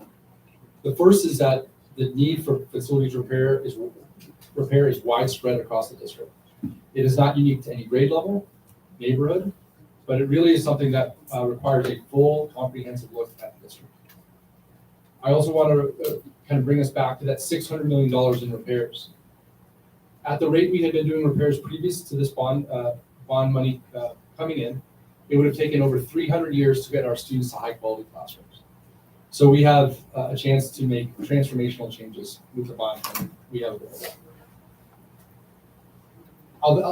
Data obviously says one thing, but also important to remember what it looks like in some of our classrooms and buildings. So what you'll see here is on this first slide is our current classical high school classroom, not what you would consider 21st century learning. Why does it have to be on classical? Why can't it be on every school in the district? What you'll see on the right is Hope High School. Why is it no community engagement? Which this is the auditorium for those who have been there is currently under repair. We'll show you some renderings of where that is. But it's a beautiful space and has tremendous potential, but has been in disrepair for decades. Next slides, you see classrooms at Gilbert Stewart and Alan Sean Feinstein at Broad Street. So you'll see leaks and poorly maintained walls. And these are current active classrooms for our students.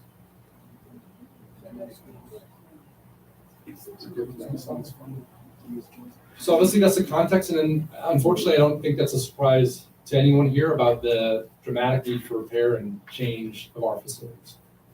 We wanted to share a little bit about the work that's been underway over the past few years.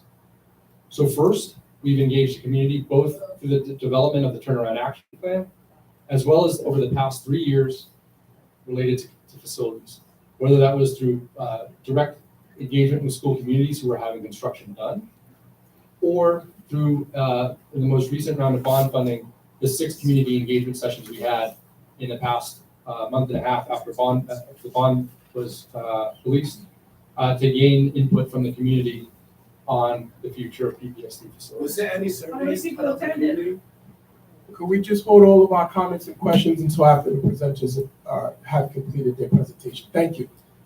Well, so, sorry, go back. So I'm excited to say, we have started to see change. So just to highlight a few, and we'll show you some renderings, but there's both been work that has been done, as well as 3 new schools that will be online at the start of next school year. We've been able to do that through the use of swing space, which allows us to do work more quickly and allows us to work in ways that don't disrupt student learning versus the kind of historical or traditional method, which is to do work over the course of several summers, which both takes a lot more time and costs more money. So you get more, you're able to do more work more quickly through the use of swing space. And lastly, we made smart investments as a district. So we talk about the bond funding that is obviously a significant portion of how we anticipate improving our facilities. But through the use of the revolving fund, which allows the district for every dollar we invest to get an 11-fold return on investment, meaning when we do work on, and Mr. Pellerano will show you, on our gym floors, putting in new boilers, we get 90 cents on the dollar back the next year to reinvest in our schools. This is something that is present in all communities across the state, had not been in existence in Providence until the past few years. So with that, I'll turn it over to Mr. Pellerano to share some of the more specifics on the recent work to date. Good evening, members of the school board, community members, and folks who are present here tonight. Sal Pellerano, Chief Operating Officer for PPSD. What you'll see in this slide is to create the change our students, staff, and families need, it's important to tell the story of where we've been and where we're headed, and recognizing the progress along the way. The revolving fund, as Zach mentioned, is something that is not new in the state, but it is new to Providence. It's an example of the investment that we have and will continue to make for our schools in the future years. Under the revolving fund, the district is able to convert an initial $8 million of investment into $50 million over the next 10 years, enabling the district to make investments in facilities across the district while simultaneously focusing on large capital projects that are not possible due to in the revolving fund. So to give you some examples of what's actually in the revolving fund and what we've done, just this past summer alone, we've completed 8 gym refinishing and repairs throughout the district, and there's more to do. We put water filler stations in almost every school, 33 schools, and there's 3 additional schools that are in progress. 6 new boilers alone this summer, high efficiency boilers at some of our schools. Completed over $200,000 in upgrades in fire alarms and sprinkler systems, and completed over $200,000 in masonry repair across the district. These are just some examples of some of the work. And what you'll have on the right is the Mount Pleasant Gym. As a former graduate of Mount Pleasant, back in 2000, it brought lots of memories. My first day on the job, I toured the school, and the gym is exactly the same as I had left in 2000. And what you'll see at the bottom is what's possible when we come together and put these structures in place. Now, Mount Pleasant have a newly renovated full gym, top to bottom, including soundboard, scoreboard, painting, roof, you name it. And there's more to do. And we'll continue to do that through the revolving fund. Next slide. These are some of the examples of the water filler stations and masonry work that happened over the summer. Next slide.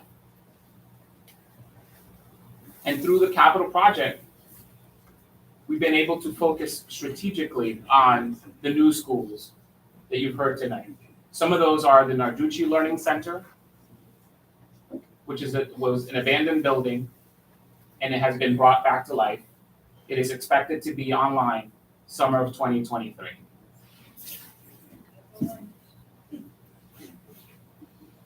The next slide, as Zach mentioned, is the Hope High School auditorium. Beautiful space that could not be utilized in its current conditions.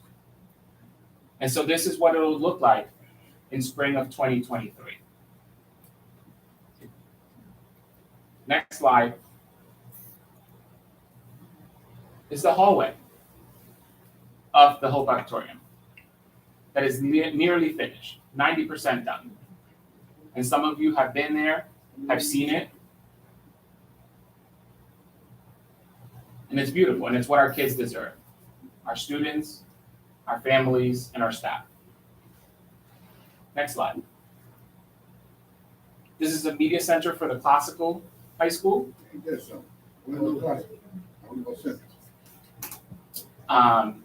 That project is underway.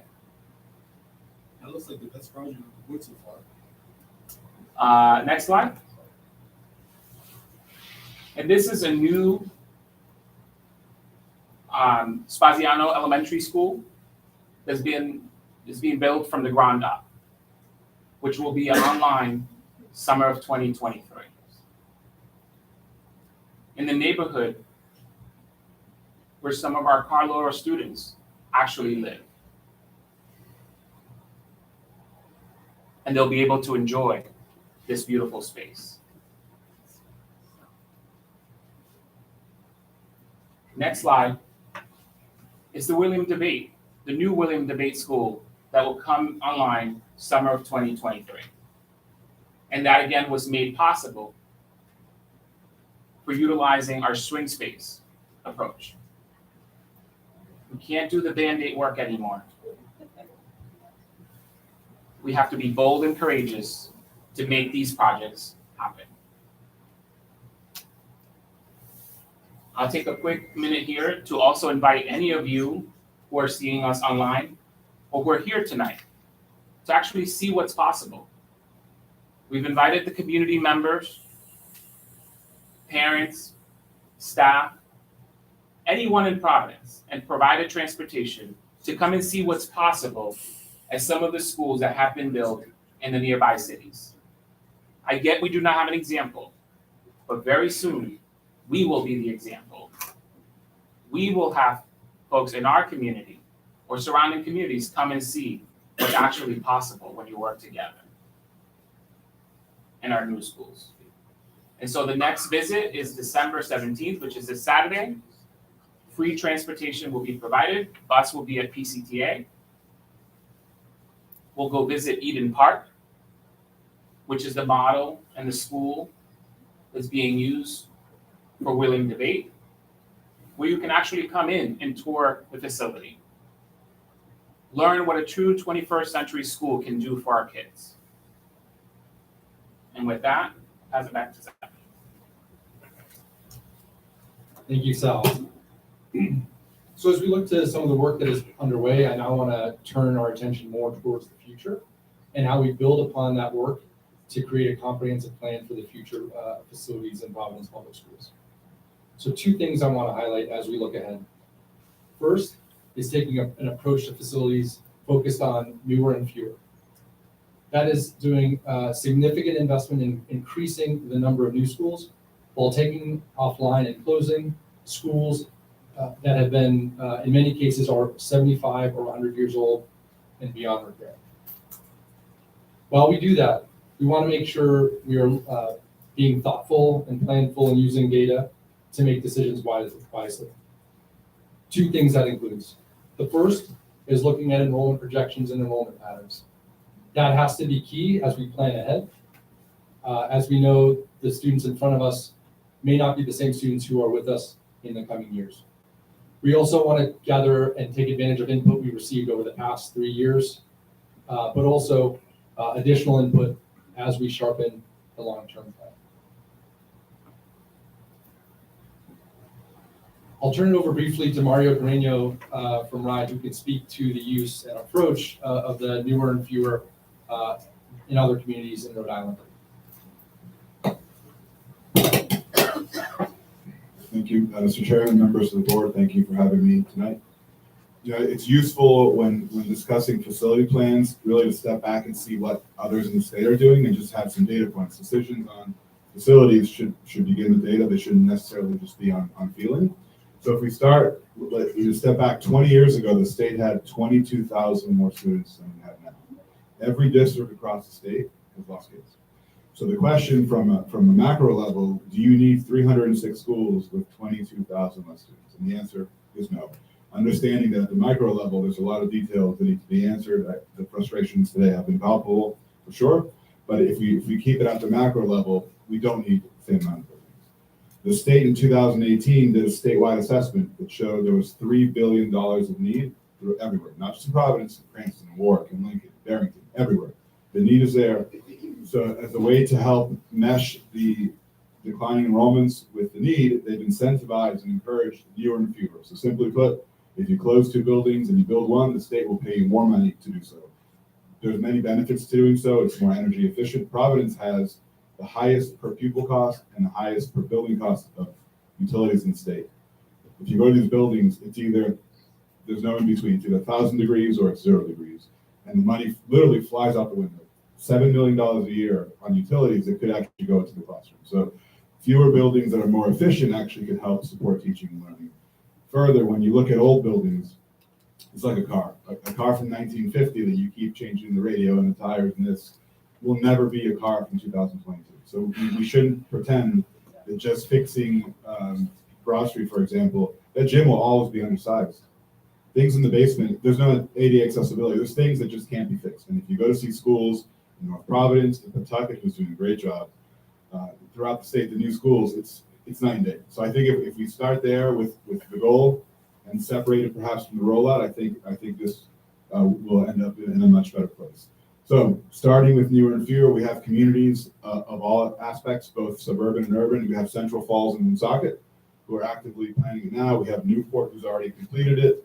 We have South Kingstown, Barrington, East Greenwich. It's the full mix of districts throughout the state, both urban and suburban, both rural, high performing, local. Everyone is taking this approach on because again, when you don't have as many students, you don't need the same number of buildings. That's just a reality of it.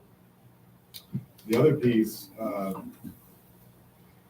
I said, well, we can go here even nationally. This is a trend not just in Rhode Island, but nationally. We have California, New York, Massachusetts, all have declines, all are doing similar approaches. We don't need the same amount of buildings that we had back then. And if we can take this as an opportunity to shift kids from 100-year-old buildings to new buildings, that's one that we should look to seize. Any questions on the statewide perspective before we go? I think this is a standalone slide about other states that I think if you have questions about what other communities are doing, the appropriate time would be now to ask them. Well, I think we'll just hold off on questions as a whole until we get with the presentation. Thank you. So I'll continue with the enrollment discussion, which is Mario said we have, nationally, statewide and regionally, we have seen some significant declines. And if you look at the next slide, what you'll see is both current enrollment as well as enrollment projected through the future. So what you'll notice is from several years ago, we are down a little more than 3,000 students, which is roughly the size of Johnston schools. And we are projected to lose additional students in the years ahead. It's 3% a year, and 3% on its own may not sound like a lot, but it does over time add up and have an impact on our enrollment in our facilities. I would also add, enrollment certainly impacts facilities. It also impacts the district's financial position. And running, like Mario said, schools that are either underutilized, inefficient from a utility standpoint, are added costs that we could be better served putting into the classroom with our students. If you look to the next slide. So that's one important data point as we look to the future, enrollment projections and how and what enrollment will be in the future and how we can make sure our portfolio of schools and facilities aligns with that. The other important data point is community input in how we design that plan. So over the years in the development of the Turnaround Action Plan, several things came out that I think, a number of things maybe not directly targeted at facilities, but certainly something we want to think about as we develop this facilities plan. I'll start with pre-K. We heard loud and clear from our families and our community that the expansion of pre-K, pre-kindergarten, was a must-have in any future plans for the district. A lot of that goes into curriculum, professional development, but it certainly goes into facilities. And we know that is not just something that is desired, but we know it has tremendous positive impacts on student learning. We've also heard a desire to increase the percentage of students who feel a sense of belonging at their school as a way to, we know students that are more connected with their classmates, faculty, and their schools often have better academic outcomes. And we know that often, in many cases, our middle schools can be a point where students feel disconnected. And that, from what we've heard, will be students who build connections with their community in elementary school, and then have to, in some cases, restart as they transition to a new middle school with new peers and with new faculty. So that is something that we heard loud and clear in the Turnaround Action Plan. Since that time, we've continued community engagement on a number of factors, and again, some things directly relevant to facilities and others that we need to keep in mind as we design our facilities. The first is that we should think big about transforming our middle schools and the middle school experience for our students.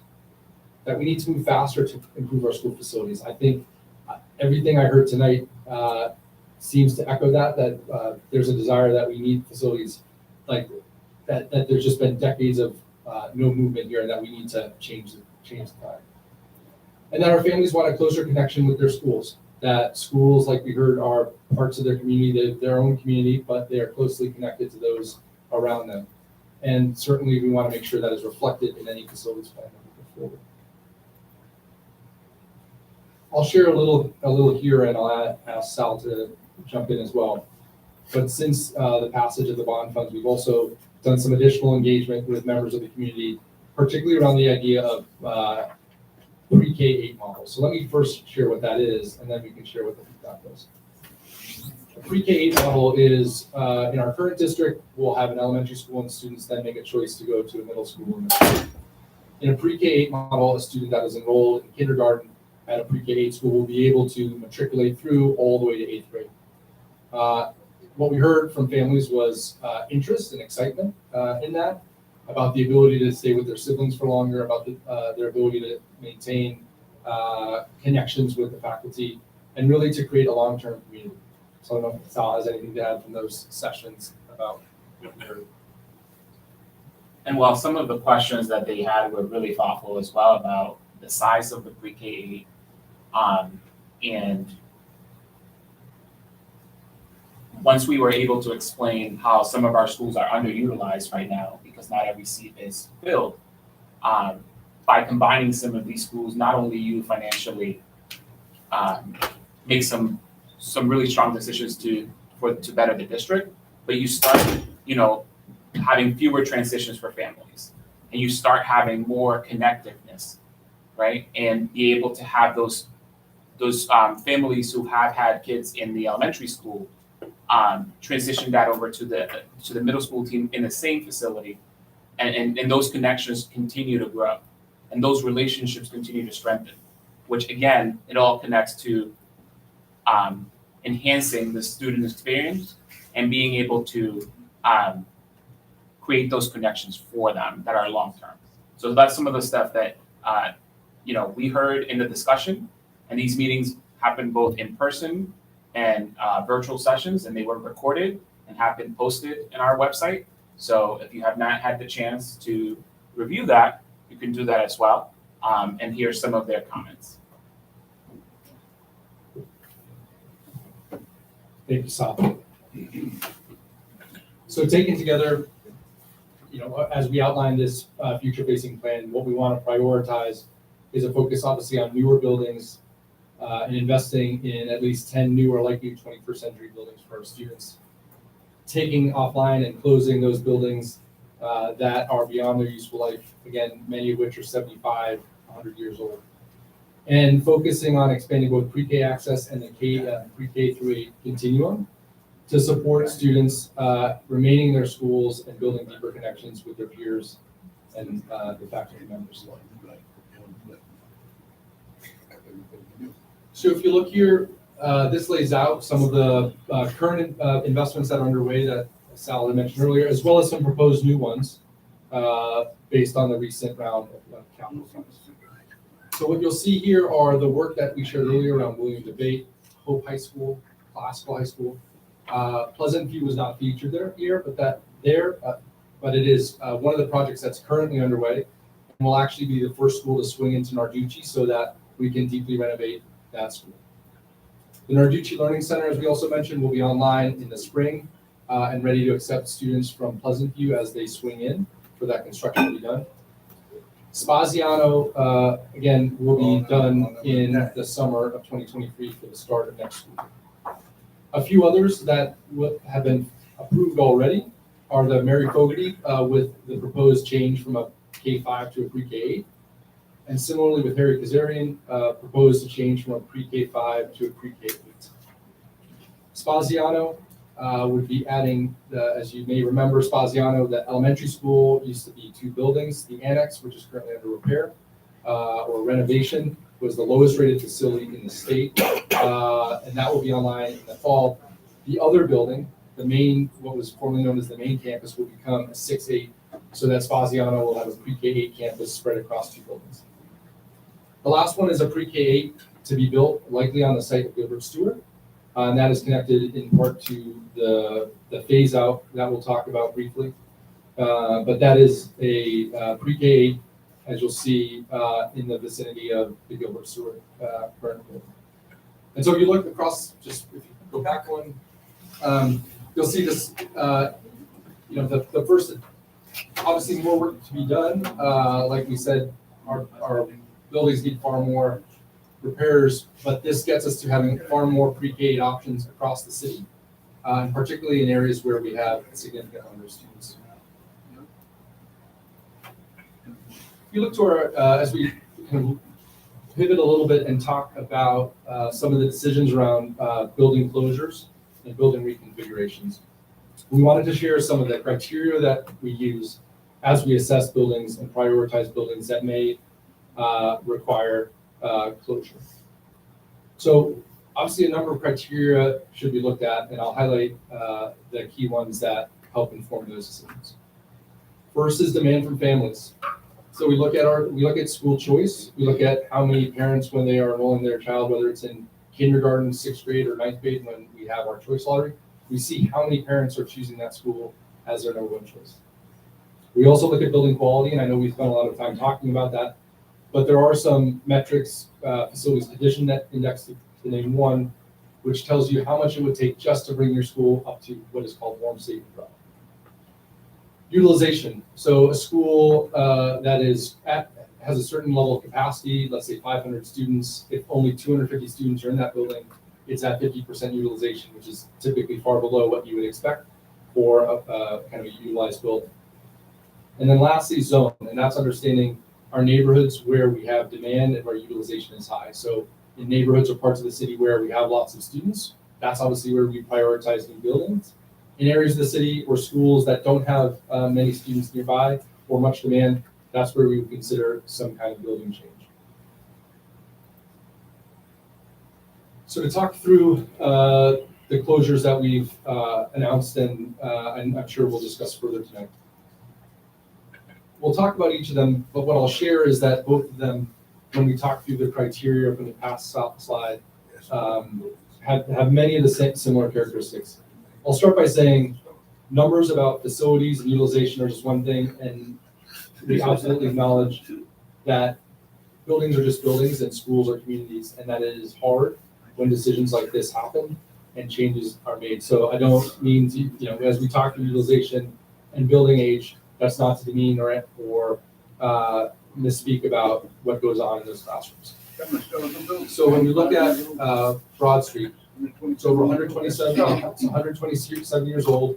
When we were there today with the principal, we looked at the graduating class, which was from 1890. This principal, Mr. Ladonde, who you may have met, is relatively new. He's a fantastic principal in his second full year in Providence. And I think what was the shock when he came in was just how much needed to be done to the building. And he came immediately to the district and others out of concern for how that building was functioning. Enrollment's down 40%. The capacity of that building is over 450, and they have around 277 currently. There's a very small playground, but no real capacity or space for student green space or playground, which is something that has consistently come up when we talk with parents about what they want to see in their facilities. It has an FCI of 114%, which means that it would take more to bring it to warm, safe, and dry than to just rebuild there. And again, a rebuild there would be on a parcel of land that has very little possibility for student green space. When we look at Carl Loro, it unfortunately has a number of similar characteristics. It's close to 100 years old, is at about 50% capacity. So it was a building, it is 2 major wings with roughly 30 classrooms in each. And currently the Loro faculty occupies roughly half. It has been used temporarily for swing space for debate, so that construction can be done at debate, but it is significantly underutilized. They do their best to provide outdoor space for students, but there is no green space. There's a asphalt blacktop outside that is used but it's in a part of the city where there's just not much in the way of green space. It has a similar cost of replacement than it does to just making more safe and dry for repairs. So those were two schools. It's not mentioned here. We also talked about demand being a criteria, and these two schools tend to be on the bottom 5 in terms of parent choice for our schools. So talk through both Gilbert Stewart and then a few of the how we're supporting staff and families through these changes. So Gilbert Stewart's middle school current enrollment will be phased out, and the school will be closed after the 24-25 school year. Next year, they will not be enrolling 6th graders, so all students in the building will remain in through the time that they matriculate out of 8th grade to 10th grade. So current 8th graders will move on to high school. Rising 7th and 8th graders will stay in the building, and then it will phase out as students exit the school. It is a school that has also experienced significant enrollment declines by roughly 250 students since the pandemic, and has a significant facility FCI score. So not 100% like the other schools, but it is such a large facility that it would take roughly $50 million to bring that school to warm, safe, and dry. As we talk through the impact on all these 3 schools on staff members and families and students. So no staff members will be laid off due to these transitions. And as we shared, support sessions will be held in January and February to support staff members with questions about obtaining other positions in the district. Parents will be supported throughout the transition, and their preferences will be prioritized within the upcoming school assignment process. So we met with parents both at Broad and Laurel, and we'll be back in January and February, and to share a little bit more specifics on the assignment process for students. So at Laurel, there are 2 specialized programs. There's a special education behavior program. You can go back just one second. There's a special ed behavior program and a dual language program. Due to those specialized programs, we felt it was important to keep those students together. And the special education program will be relocated to West Elementary School, which has both available space and an administrator that was a former special education director for the district. Young Woods will be the placement for those students who enrolled in dual language Spanish. That is a part of the Young Woods is one of our newer facilities. It's in part of the city that does not have any dual language programming, and so we will be starting a dual language strand there to serve students in that community, both those transitioning from Laurel as well as those who choose to enroll in future years. Other students will be able to choice into other seats and spots in the district. We will honor sibling preference. Talking through each of the schools individually. Broad Street, I think 2/3 to 3/4 of those students come within a radius of Broad Street, which includes Sackett, Mary Fogarty, Bailey, and Young Woods. So many of those students, should they choose, may be able to attend a school within their neighborhood. Laurel students, many don't come from the area around Laurel. Most come from different parts of the city. The majority, or not the majority, the plurality come from around West or Del Seso, but it is a much more diffuse group of students that, again, come from different parts of the city. So again, many seats are available in the communities where those students are coming from, but they will have the option to choose from available openings before others do in January and February.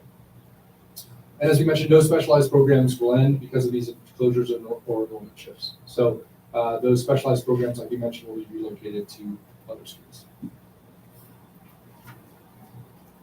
I'll close and then open it up for questions that folks may have.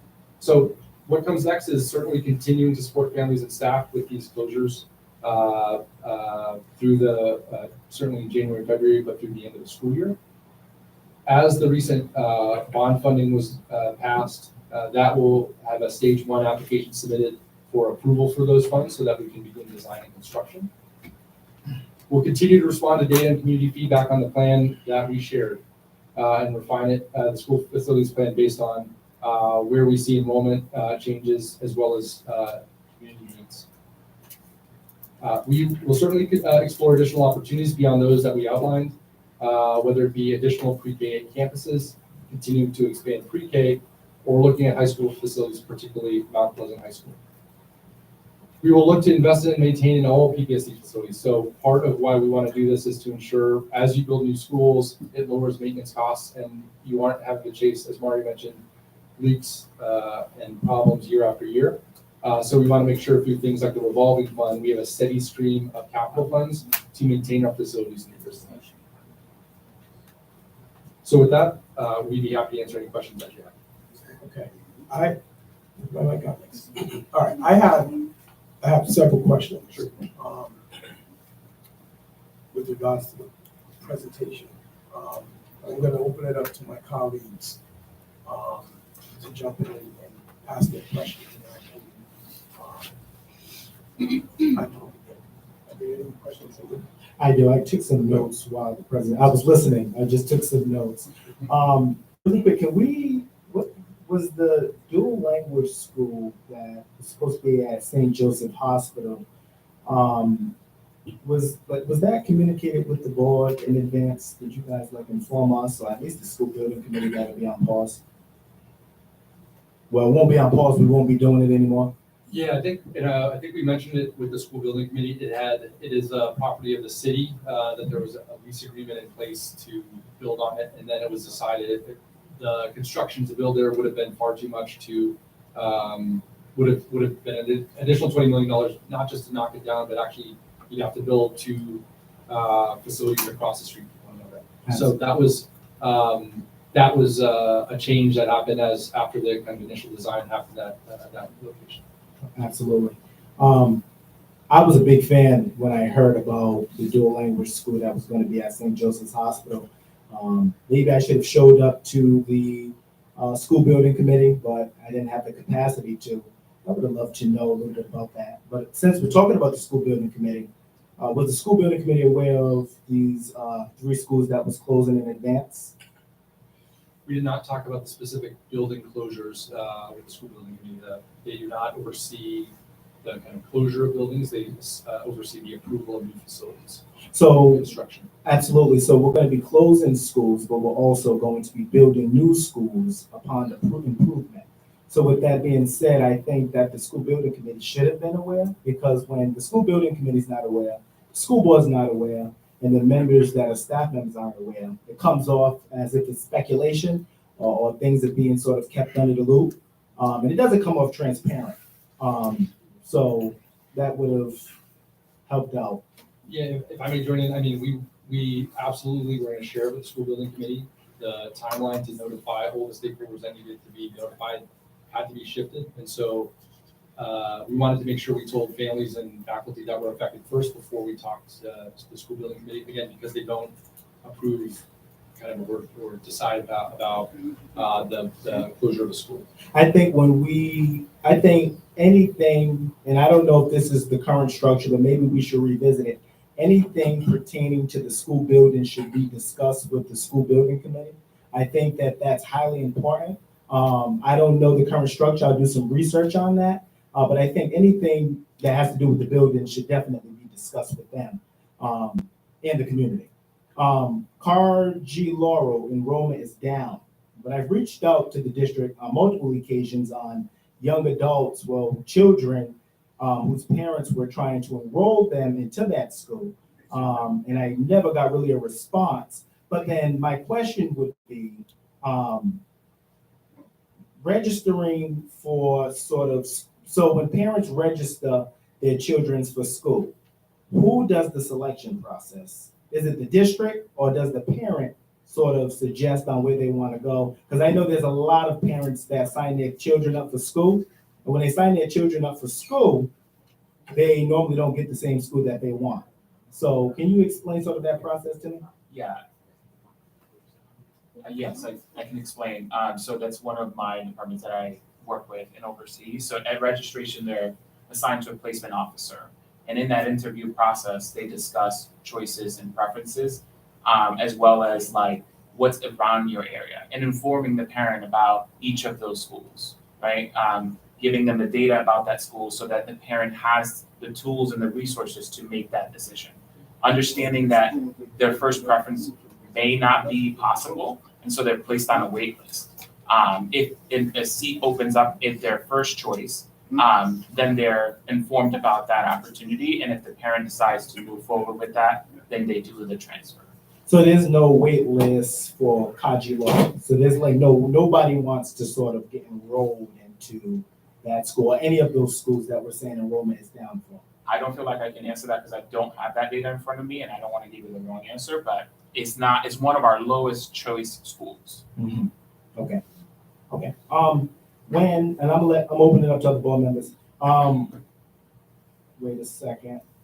So, I want to just make it clear, I don't think nobody in the room is disagreeing that we need new facilities. I think it came more across sort of the transparency portion. Now, in particular, I emailed you, Sal, October 21st, in my concerns with the Broad Street Elementary School. I had the opportunity to go and walk in that school due to parents complaining about what was going on.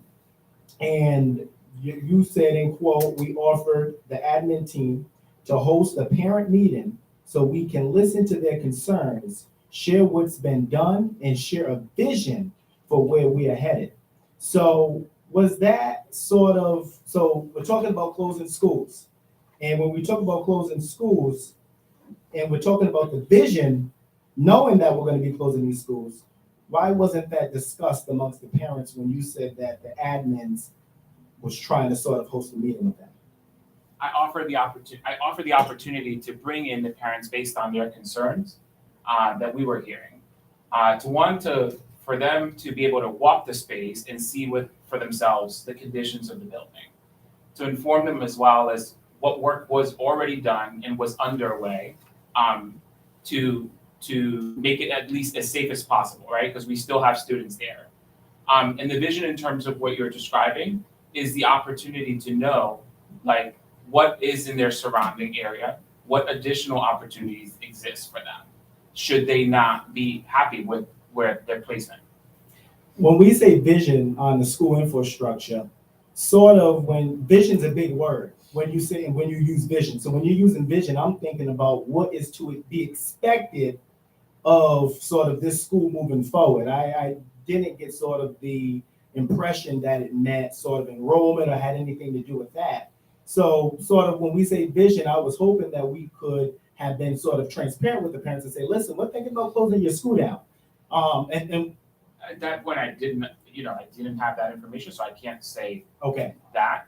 The vision of how we use the revolving fund, the vision of how we utilize the resources we have. Mm-hmm. Okay, and then really quick as well, and then I'm going to leave this alone. Since we're heading into closing the schools, wait a second, I'm not going to use that.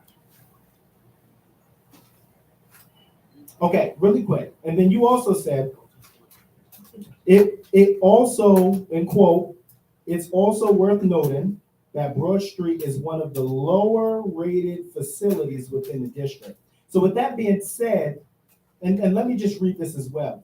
You also said now what has changed to it now having to be shut down. So I just want to know sort of what has changed from October 21st to now it having to be shut down.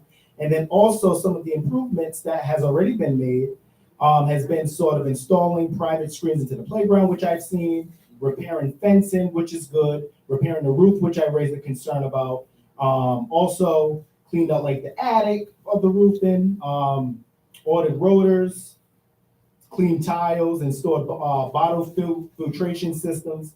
All of that is sort of what we need. So my question to you, the overall question would be, without making it confusing, why couldn't we, sort of in all of these schools, have the students work and still be in the school while some of these same repairs are being done, just as Classical High School is currently going through? I'm happy to share. So I guess a couple of questions I heard, which was kind of what happened between October 25th and the decision to close schools. And then why can't we do repairs in the school like we're doing in Classical?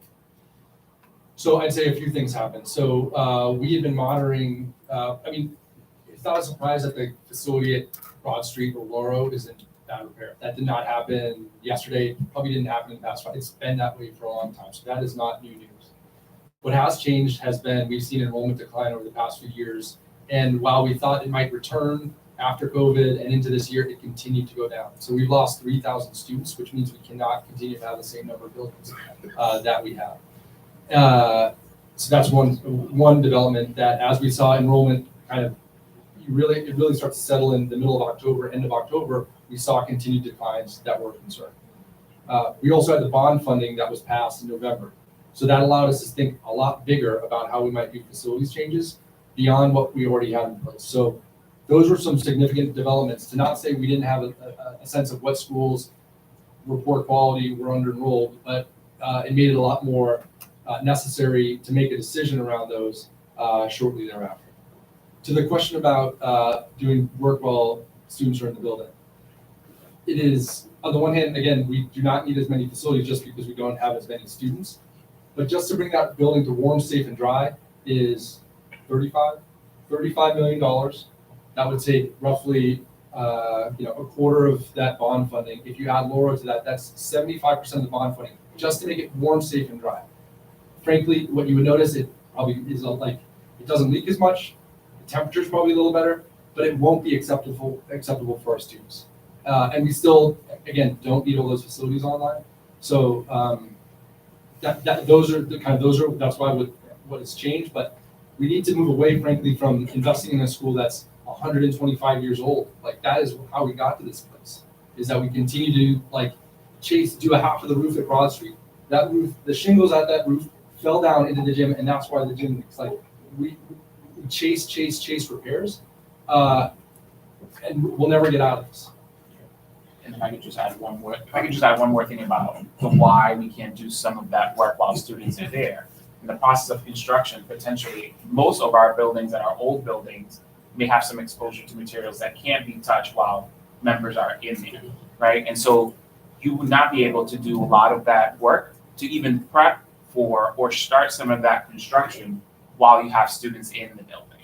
Oftentimes that may happen during second shift, which means additional funding to cover those additional expenses. And frankly, you don't get to do the level of work that you can do when the building is vacant. Really quick, President Thomas, right before you jump in, sort of the enrollment piece. I've never, and even as it pertains, you can look up the records in high school. When I attended high school, we sort of picked the school that we wanted, but when we pick the school that we wanted, we normally don't get the school that we sort of want. The district decides where they go. So with that being said, is there first data that shows that parents are taking their students out of the school? And then does data show how many people applied to attend the school? But knowing that the district does the placement, why are we not placing students in that school, which shows sort of why the numbers are down? Because like I said really quick with Kaji Laurel, I've been emailing the district, and there's a student that needs to be in school, and it's now December, about to be January, and she still hasn't been in school. She's supposed to be in kindergarten. So when we want to enroll these students and then the district's not helping cooperate to get these students in school, and then we're wondering why the numbers are down, it sort of is, it just doesn't add up and make sense. I just need to correct the record because it's important. And I apologize that I don't know about the specific case. But when you look at the lottery that our students enter, I think the number is 85 to 88% get their first choice. And when you look at second and third, that's close to 100%. So I just want to correct the record. It is not that the vast majority of students who enter the lottery get their first choice, and certainly their first, second, and third choice. Now, I can understand if someone comes in the middle of the year after most of those assignments have been done, that's when it can be harder to find a placement. But the vast majority, it's not accurate to say that most people don't get their choice. It's actually quite the opposite. I'm just going to jump in here for a quick second and run through a couple of things that I have, and at the same time, it looks like you want to jump in as well. And I appreciate the presentation and the overview, Mr. Scott. I'm hoping that you can help us understand the timeline. So if we go to your second slide, you mentioned 2017, the Jacobs report was done.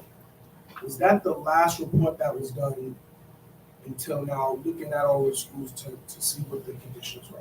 Yeah, so that was the last that was the last one though. Downs, who is the current OPM, has been doing kind of recent reviews to update it, and they'll be publishing that very recently.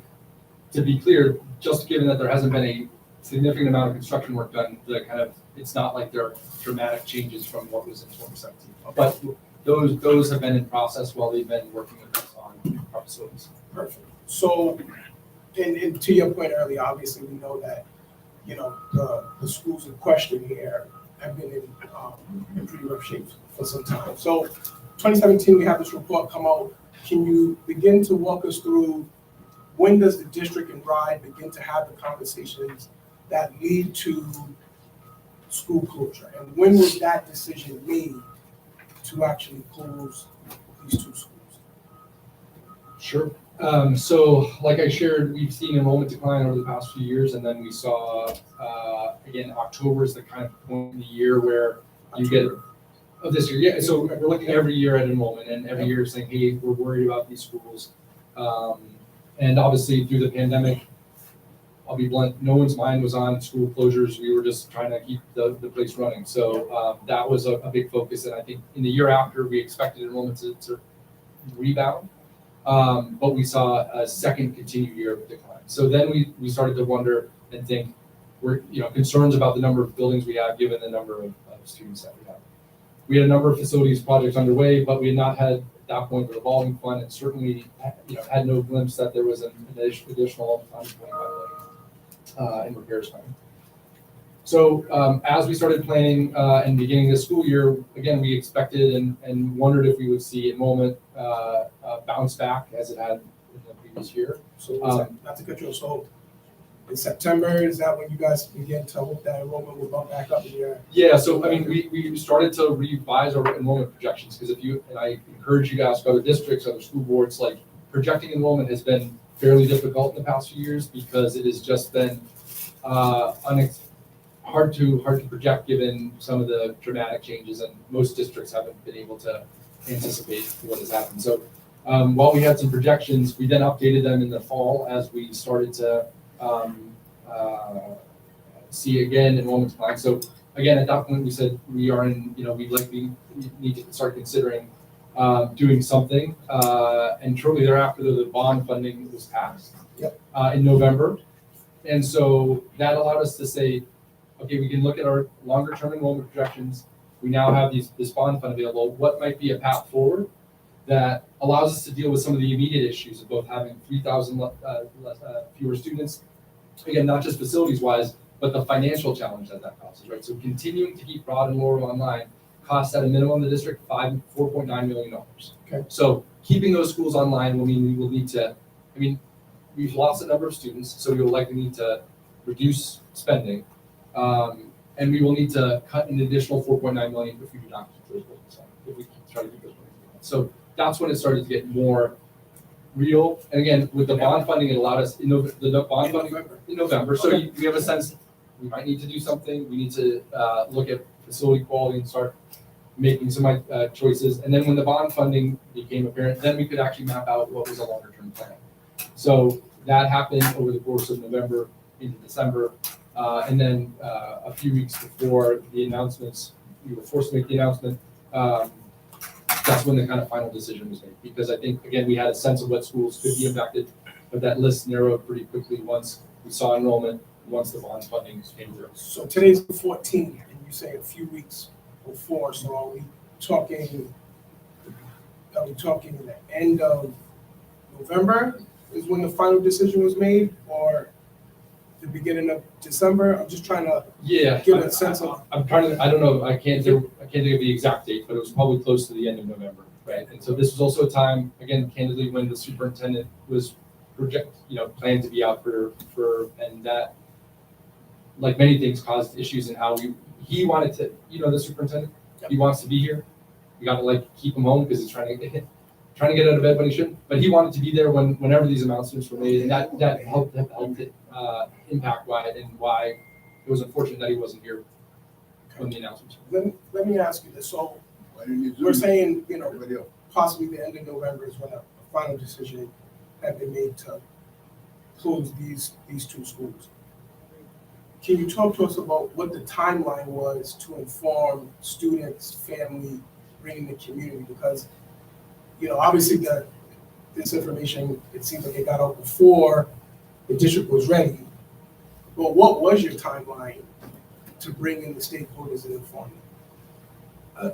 Again, the timeline. Projected timeline. Yeah, the timeline had shifted a bit after we found out that the superintendent would be out, but we were planning to engage the school board, the PTU, students and families before winter break.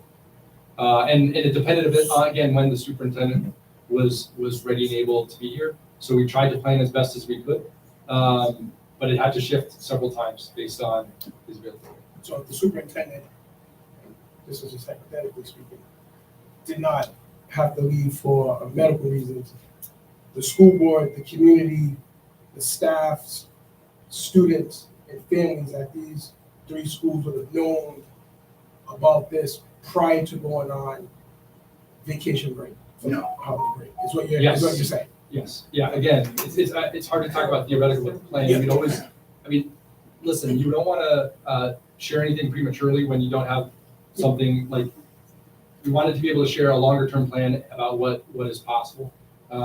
So you don't want to develop and share a plan too early, but we did not want to wait much longer. Yeah, okay. I just have a couple additional questions, and then I'll let folks jump in. Because it seems like there are some other questions our folks may have. I just wanted to, you answered a couple of my questions, but I wanted to get your sense on enrollment. And you had a slide there that showed, I don't have the page I'm cut off on my sheet, but you had a slide there that shows the school district enrollment from school year 2016 through school year 2030. And you have it cut off, and it shows a decline in enrollment in district. Certainly COVID is, the folks will indicate that COVID is one of the reasons. I'm not exactly sure what number the slide is. Chad, I'm sorry, but certainly COVID is, one symptom as to why enrollment has decreased in the district. But I'm curious if the school district can speak to what are some other factors that you believe are reasons why enrollment has decreased in the district. Sure. So I name a couple. COVID is one you mentioned, and I know COVID is not a real answer. COVID doesn't make enrollment on its own go down, but what we've seen in Providence is that as a district, we're fortunate to have students come from other states, other countries often throughout the year, and during COVID that, slowed down. So that was certainly one avenue that led there. The second is something that many districts have seen, which is just demographic changes in terms of, by demographics, it's largely birth rates 5 or 6 years ago. And we have had other opportunities such as charters, charter seats open up in the district, in the city. And students have chosen to go to those schools. So those 3 factors, have contributed to what we see here. Yeah.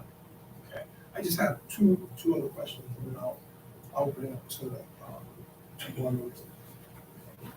Given that the schools, we identified 2 schools that will be closing,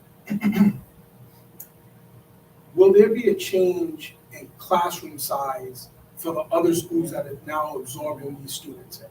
Are teachers expected to see an increase in class sizes? Are we able to have more than one teacher in the classroom now that we're moving staff around? Can you talk to us a little bit about what that will look like? Yeah, I can talk, and tell me this isn't really deep. Does anyone want to guess what our elementary class size is? Average class size is? About 30, 35. 21 and a half. 21 and a half. Okay. And we know there's great variation, right? Like you'll have some schools where it's much closer to the limit of 26, other schools where it's far, far lower. These changes at the elementary school would increase it from 21 and a half to 22 and a half. Okay. And so what is is that the recommended number that we want to see in our elementary classrooms, or is this an opportunity to decrease class sizes? So a few things I would say, different than your question around recommended, I would say our maximum is 26, so we are well below that. I would say, is it an I mean, as enrollment declines, class sizes will go down, and as we know, there's a trade-off, right? There's some research that shows maybe at younger grades, class size has a significant impact, but you don't see that maybe at upper grades. But it is a significant cost on the district. If you lower class size by one, I mean, you're talking tens of millions of dollars. So it's not, I mean, if you are talking about changing academic outcomes, lowering class size by an average of one is, in my non-academic opinion, not going to change it, but it will cost the district a tremendous amount of money to do that. And then my final thought, I'll open it to my colleagues. Well, two thoughts actually. For Gilbert Stewart, the vision is to switch this into a K-3 school. It's currently a middle school, and I would imagine that there would need to be some construction done inside the school with bathrooms and things of that nature to accommodate a K-3 environment. What's the timeline to have that completed for the school, before students are able to come into the building? Yeah, so that's one of the projects that's certainly a little further out. It has not been submitted through stage one. This would likely come in the additional 125 million. So I say that to say there's a lot of steps in planning that we need to go. One path potentially, I mean, you would not, the type of work we don't want to do, we would not want to just retrofit or change. We would probably want to knock the building down and build a brand new building, right? So, the couple paths there are, we could try to accelerate it, move quickly. You potentially could do construction in part of the parcel before students vacate and then finish the other parcel. We would not want to do, active construction where students are. So we do need to design what that plan could be, but we'd hoped it could be as early as 2025, and there's a chance maybe it's the year after in 2026. And my final thought, and then Dr. Santal, it's all yours. You just going back to Broad Street and Wall. Do we have data in terms of the percentage of students that attend each school that take the bus to that school versus the students who actually walk to those schools? Because we talk about neighborhood schools, and certainly I'm a fan of neighborhood schools. We all want to see the benefit of them.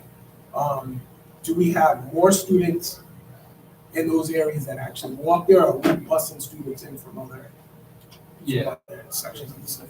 I would say Lauro has the highest percentage of non-neighborhoods, non-bus riders. So students that qualify for transportation over 1 mile, far and away the most. They have 20. How many buses are there? 17.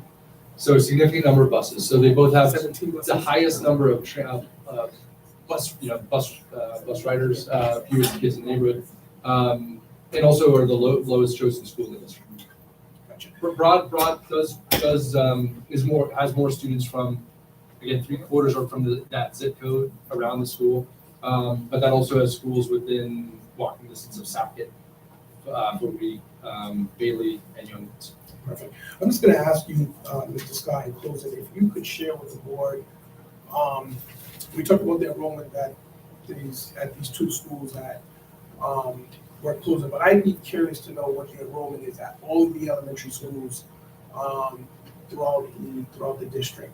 And I would like to also have this conversation as a running tab here at the school board in the coming months as the district begins to work with families to help them transition into new schools, certainly with staff transition into new schools. I don't want this to just be a one-time discussion. I'd like to be able to keep this on the agenda going forward, so we can be informed as to what the next steps are, and the community can also be involved as well. I'll turn it over to you, Dr. Santal. It looks like Mr. Escobar, you want to jump in, and then over to you, Mr. Mahino, and then Dr. So thank you for the presentation and your work on all this as well, not just the presentation. I've no disagreement with any of the plan. It sounds like something we've been working on for many years in the district. I have no questions about that at all. the main questions I've had, as I said before, is really about process. So I have two questions actually. One's not a process question, not really. There was one of the slides. There was a timeline of when new schools were going to be ready. So it sounded like a closing that you were talking about is at least in part contingent on new seats being available as well as seats in the other schools in their neighborhoods. In our current circumstance with delays in buildings, supply chains, labor, all that, how reliable is it that those schools that were mentioned that are going to be newly opened in either summer of 2023 or fall of 2023 are actually going to open on time? I guess that's one question. And what is do we have a sort of plan B if that doesn't happen? And then I have another question after that. So, I mean, this is something that is top of mind for us, and we are constantly checking with our vendors. And they are aware of the long lead times, and so are trying to plan for training. So I say that to say is, as of now, we are on track for both of those buildings opening in the fall of 23. Obviously, the further you go out, lots more planning and work that needs to be done, but also why we want to start moving quickly to make sure we are moving towards some of those further out times. And students from or families from the two schools we're proposing to close will get some sort of early priority or first choice to go to the new buildings if they choose to do so. So they will have the first choice when they, in January, February, we'll be able to choose from open seats. So when I was at Laurel talking with parents, I was talking with a gentleman who happens to live as a student who's in dual language, happens to live right next to Spaziano, which is a dual language school. So I was excited to be able to send his, that being an option for his child. So they will have the first, able to express preference. Some will choose the school, maybe it's close by, maybe it has a certain type of program that they prefer, or if they would preference is one of those schools that is set to be new for next year. Okay. That makes sense. And then the other question is really just, I wanted to make sure, I don't know how many folks are still left from the two schools. It looks like there are still some people here. We could all hear the sort of pain and mourning and struggle that they express, which I think all of us can feel. I don't think anybody on this board, or I don't think anyone in this room, doesn't believe that the overall goal of this is shared. I think it is. I'm just wondering if there is a less sudden, more drawn out, for lack of a better way of putting it, way to transition. Because I looked at, Gilbert Stewart. It's sort of a grade by grade over a period of years that the school will stop accepting students for one grade and then they'll sort of feed out. I'm sorry, I don't know the term of art for how you describe this, so hopefully that made sense. Was there not a way to do that with one or both of these two schools, that they stop accepting new kids and gradually as each grade goes through, they push on to other schools and then you close the school? So like in 2025 or something like that. What is the reason for the rushed deadline? Because that is having consequences, and I know 5-10 years from now those consequences won't show up in any sort of numbers or data or whatever, but that doesn't make them any less real. So and I feel like as a board member we need to try and figure out what the best path is, and for you as well, what the best path is to try and minimize harm, I guess, towards this greater good. So I'll share a few, but my colleagues may have others to add. So first, I mean, these buildings are in extremely rough shape. So Tyrell, Mr. Stevens was mentioning about Broad. They had to shut down class. They have just like a few classrooms on the third floor because it rains when it rains. I mean, and that is not to be dramatic. I mean, it is legit. We had to, first rainstorm of the year, clear out and move students downstairs. So like, there are buildings we don't want students to be in any longer. So that's one. I would say a difference between a place like Stewart and elementary schools. To phase out an elementary school, it's taking 5 or 6 years. And Stewart is, as a middle school, it is a kind of just a few grades process. Lastly, most of our enrollment declines have been at the elementary level. So by closing these schools, again, there's a I don't like to just bring up financial impacts, but there is a financial impact to continuing the school. That, again, that $5 million that could be better invested, in my opinion, in other schools. It is not to minimize the harm for those students, the trauma that, just to name it, of having transition schools. But again, I think as a district, we shied away from those, and then you can't end up making some of the decisions that need to be done. So again, not to minimize it, but that was some of the reasoning. Yeah, no, and that makes sense. And I guess I'm just wondering, I know that your intended rollout and process of this is not the way it's gone, right? And I know that was not the intention. You know, I know there are other cities, you know, Chicago, Philadelphia come to mind, where they've had, and Boston too, I guess, where they've like closed lots of schools in fairly short order.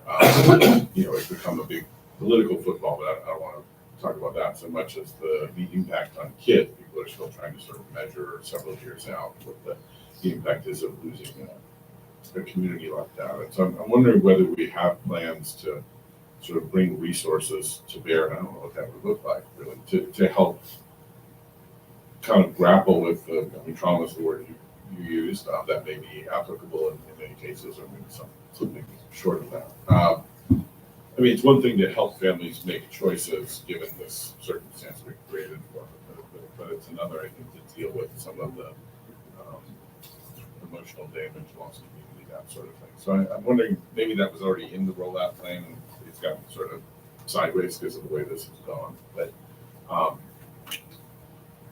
do we have plans to try and sort of help people with that as best we can? And maybe that needs to be true for teachers too, but I'm focusing more on kids and families.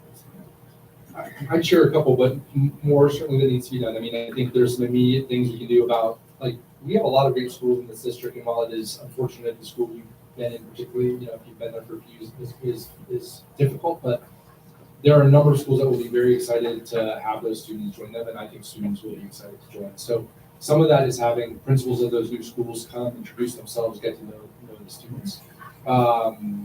So that they, you know, have a friendly face before the year ends. We've heard in some instances of people getting paired up with an older student at another school that they will know when they arrive the next year. So that is something that we need to be, you know, the next few weeks and months are really important, but frankly, throughout the rest of the year, we need to be thinking of ways that we are supporting students as well as faculty members who are making transitions to new schools.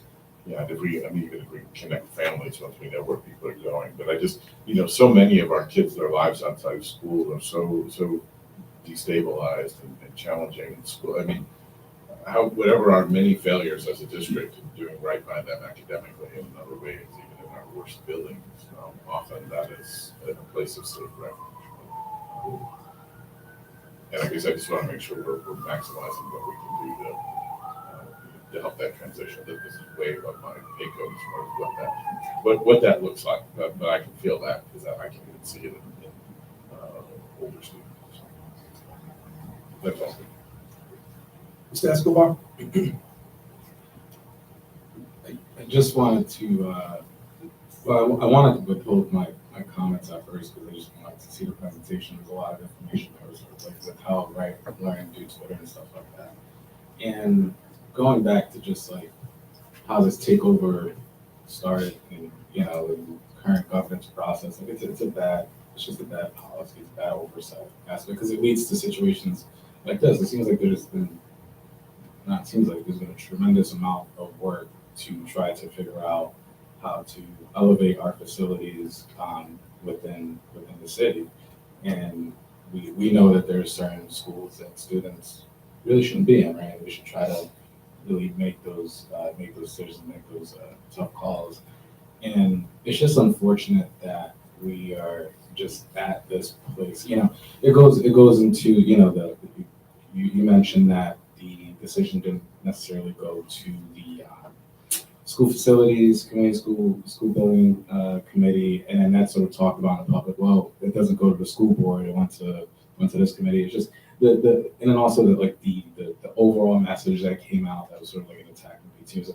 How do we get to a point where there's good work happening, we highlight that, and there's just more unity between all of the factors that we have here? And right now, I would say RIE PPSD is one of the biggest factors of why that's not happening. Now, I don't believe you individuals that give the presentation are really part of the strategic or communication or the political aspects for all of that. But it's just unfortunate because this is a very detailed presentation about in terms of what the future of our facilities for students, which is where we want to get to, and for our teachers, this is where we want to get to. It's just sad that this is how we got here. And I don't know how much y'all gentlemen can really be an advocate for other decisions down the line to just have more community engagement or just more of a strategic aspect of how this messaging is coming out. But that's what I'm left with, because it seems like there's a great opportunity, whole lot of money that's about to be invested. Yes, some difficult choices are being made, but if you were asking us for a vote with community engagement way beforehand, with a lot of information, making sure parents are comfortable. Because if you put parents in a room in Broad Street, walking around like, hey, this is the opportunity that exists here, I bet you a lot of parents would be like, oh, that's fine. I'll make sure I take, it. I was a student that went to Gilbert Stewart when I was in elementary school, and then got transferred over to what is now Young Woods School. So I have had the experience of going to like an older building and then going to a new building and, having that experience. But that's sort of where I'm left at, because I think a lot of the questions that board members have posed have been answered. There's been a detailed presentation, but when the media reports it and when it sort of goes out in the public, it adds more to the narrative that honestly Ryan and PPSD has created for itself, that they can't be trusted. So I want to leave with that sort of message, because I was angry initially coming in. I want to hold off on those comments until seeing this presentation. And I just hope we get to a place where we can build more trust and we can actually work together. And I think just to go on top of that, there is a long history that predates any of us of distrust, PPSD in particular, among many families. And I think kind of the point I made before, we may have to take more time and effort with process, inclusion, and information, even if we don't like the timeline that creates, in order to get the full buy-in that we need. Because the way this has been sort of not conveyed and then sort of conveyed, and the pain of the people who were here earlier today, I worked specifically on school facility stuff for the first 5 years I was on the board. I'm incredibly passionate about this work, and it pissed me off, right? The rollout of this had me on the other side of it. And if we're alienating people who were ostensible allies of this work, then I think we need to check ourselves a bit, or RIDE needs to check itself a bit, or PPSD does, about the sort of process we use for rolling this stuff out. Because we can create opposition to this plan that's totally unnecessary, just simply by the way we roll it out. The plan makes perfect sense to me. As I said, I've had some questions about the very specific, transition of these kids and families. But, so this is, we're not directing this at you guys because you guys are not in charge of that sort of messaging. But, that breakdown of trust gets in the way. It gets in the way. And I've lost quite a bit of trust in the leadership of RIDE and the district for a variety of different reasons. And it makes it harder to hear the good stuff and see it for what it is. So I have enormous appreciation for the work you guys have put into this. I'm happy to see it happen. But I do think we need to move more towards that sort of honest, transparent, and open messaging that is inclusive of families, even if it causes us to have to slow down a bit to do it, because the payoff for that is going to be much greater in the end. And there will be some folks that will lose out, but a better sense of why. Agreed. Mr. Mahingable? I have a quick question. Maybe you can help me understand. The commissioner had said that the school building committee handled this matter earlier, but now Zach, you say that they don't. My second question is, why didn't you or the school department inform the board before making these sudden decisions? My last question is, how many schools are we planning to close in the next 2 years? So, a couple things I want to answer there. So the first was, sorry, the first question.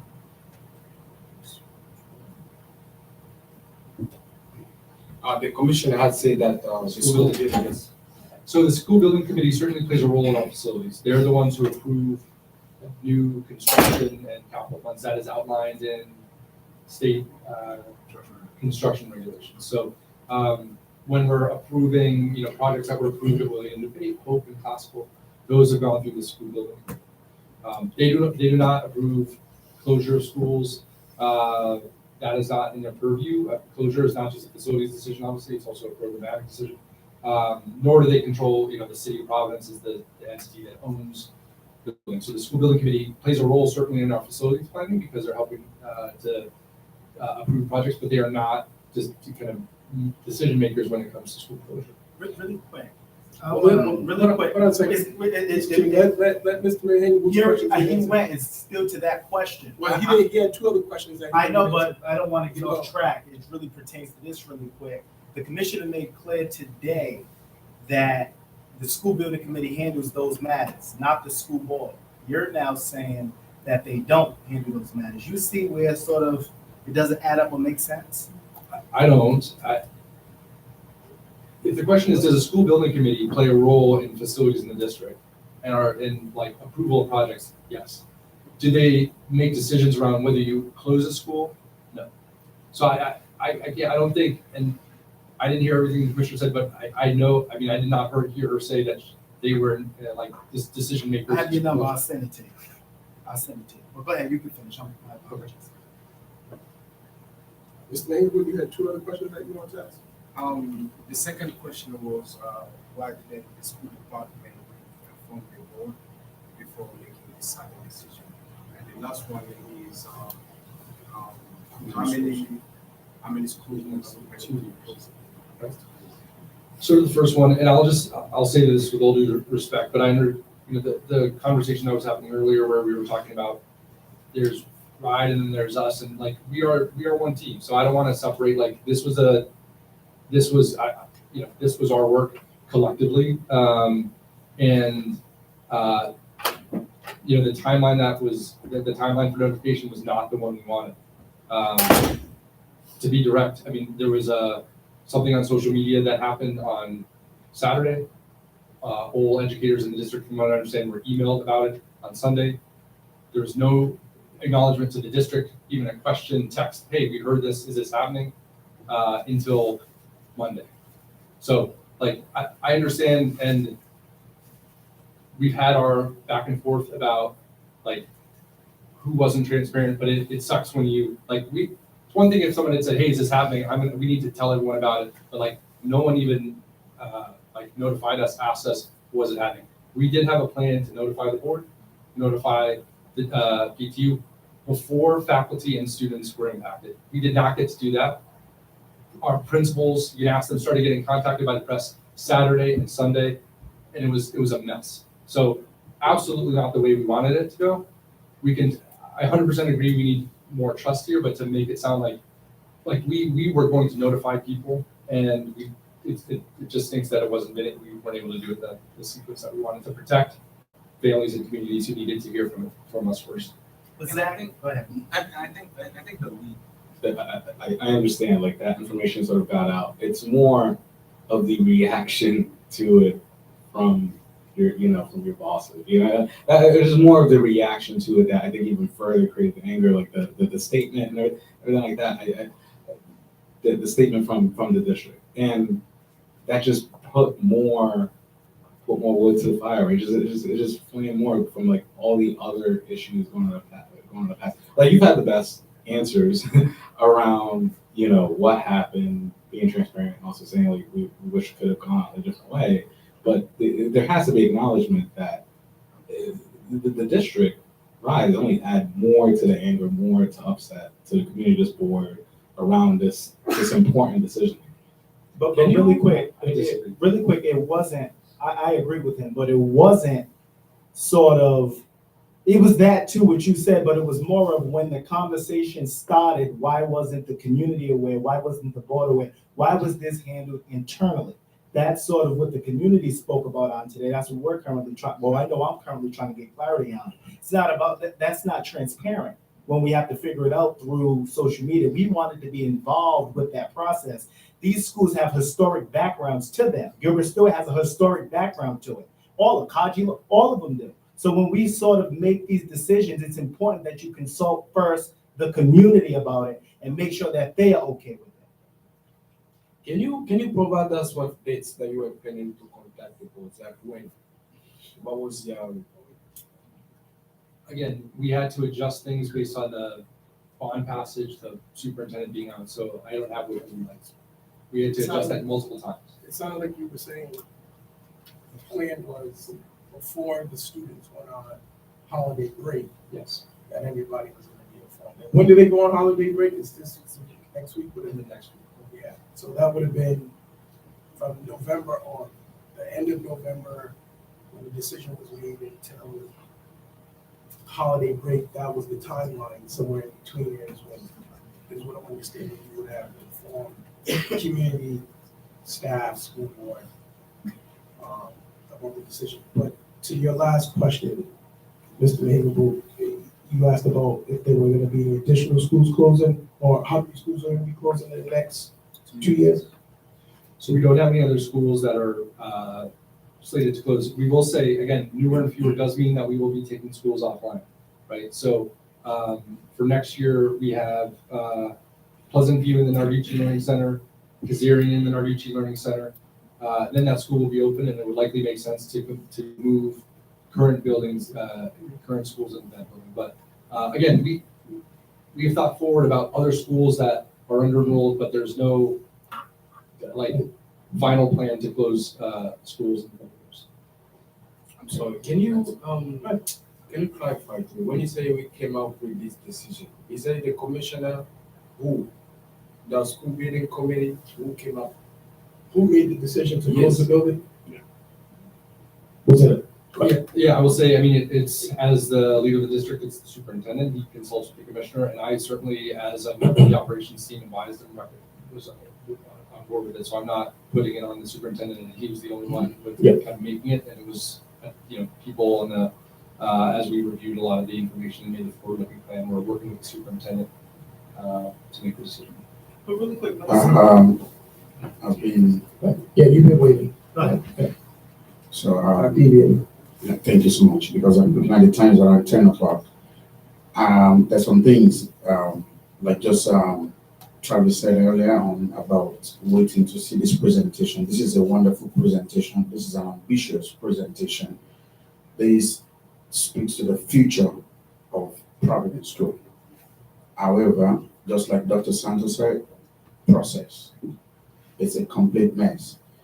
And I wonder how the purpose of this discussion, I look at the item, it's info, which means you're just giving us this information. Whatever we say is not relevant. It's not something we're going to make an action on or vote on. It's listed as info. So even if we spend the next 6 hours here, you're just giving us information that we don't even have anything to say about it. The public, they just made a lot of comments telling us that how lame duck the bodies and how, this is my 8th year in this on this board. I think myself and Dr. Santa were the oldest on this board. 8 years running, and we don't have anything to show for it. It's not of any significance. It is annoying, to be honest with you. It is very, very disheartening that we will have to go through this process. And the only thing is that when we leave out of this place, you just passing us information, whether we like it or not, whether we accept it or not. This is what you're going to do.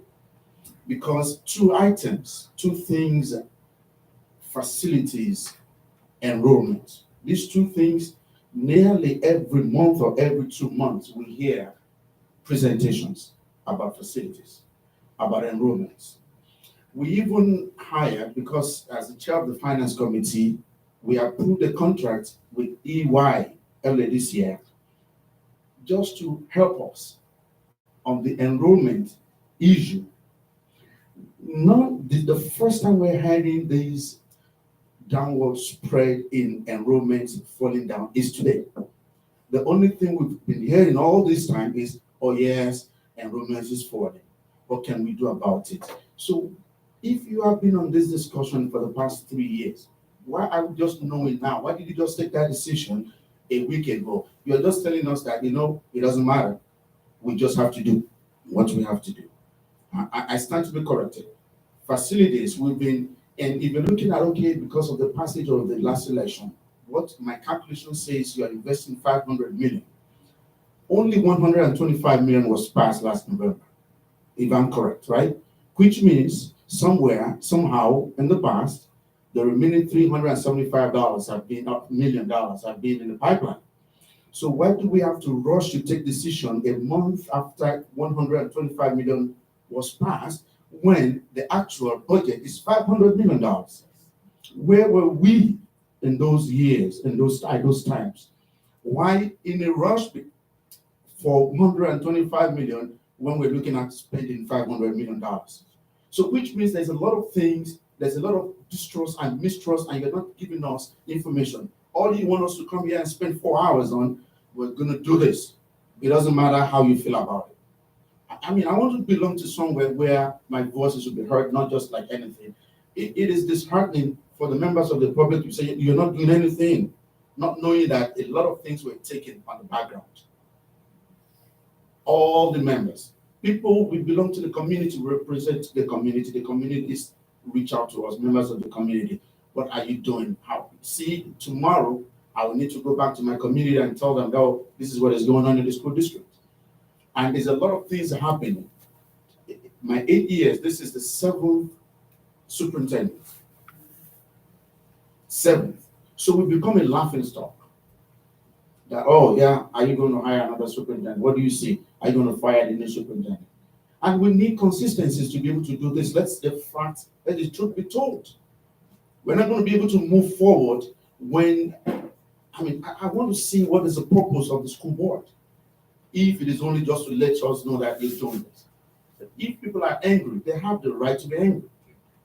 And also on this slide, that is my question, apart from my comment. I'm sorry if I come this way. On this, Mary Fogarty, I want to understand this pre-K to 8. When you were making that presentation, I know one of the things, the reasons why you're looking at the closure of those 2 schools is because they don't have playground. Mary Fogarty is on my street. It's one of my liaison schools, so I contact them. The facility, we're going to start pre-K into elementary, into middle school. And are we not going to end up with the same situation that we are looking to close the other schools because they don't have enough space? I do not see, I might be wrong, but I don't know whether you're going to, the plan will be like, buy more properties around that area, dismantle them, so that we can make 3 schools in one in the place. It's only 2 buildings in Mary Fogarty as of today. I just passed through that on my way here. I live on Ocean Street. It's on Ocean Street.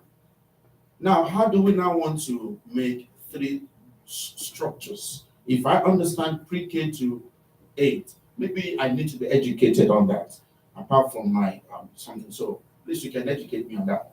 Sure. So what I'd share is pre-K 8s can be all one campus or it can be multi-campus. So the Spaziano one that we talked about is 2 campuses. Fogarty would likely be one school building, and so there's a couple paths to get there. One would be to, if there's swing space available, move those students out, knock down that building, build a, because that building is actually, I think, permanent. It's a building that's some permanent trailers that look like a building, but are actually just pod. Is that right? So that's one option. The other option is there's a green space right next to it, is that you could build a pre-K 8 there while Fogarty students are still in that K-5. Then when it's open, move the students over, knock down that building, make that green space. So that's one of the projects that's a few years out, but there's 2 paths, either to move the students out, rebuild on that site, or to build on the site next to it, which is a large park, and then convert the whole space where the facility was to a park.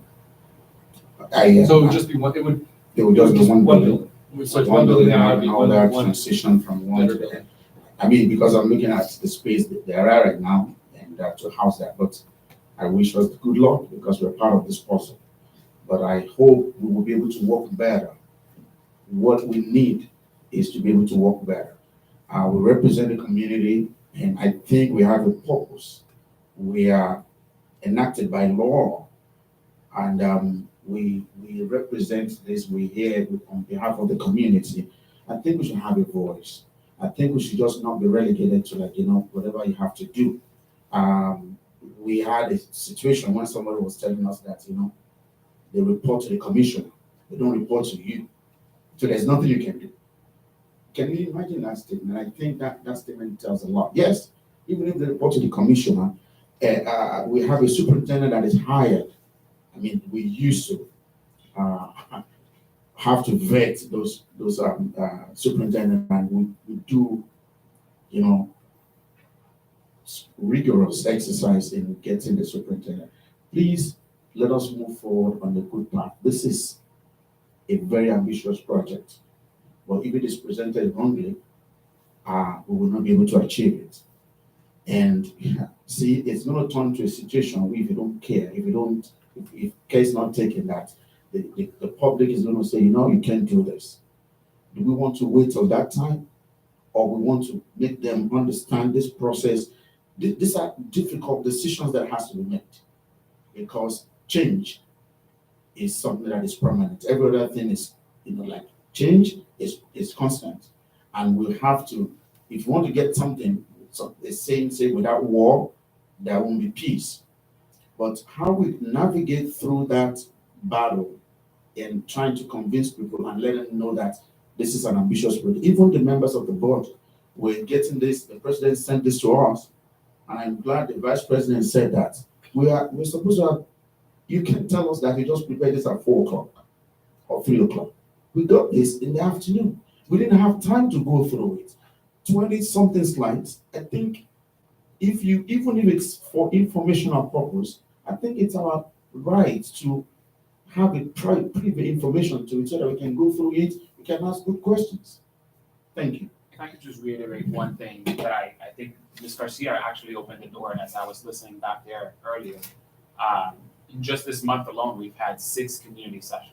Half of the slides that you see here have been shared in those community sessions, both in person and virtual, right? And so the information has been shared and previewed, right? And I understand the feedback of getting it earlier, but I just want to urge everyone, whoever's still hearing us, whether it's through Zoom or whether it's here, is when we put these things out, we invite the community to be part of those discussions, because a lot of what was shared today in that plan has, just this past month alone, has had 6 sessions.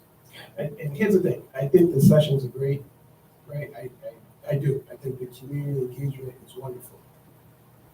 The issue that I have is, of those 6 community sessions that you had, how many of those sessions were targeted towards the schools that are now being closed?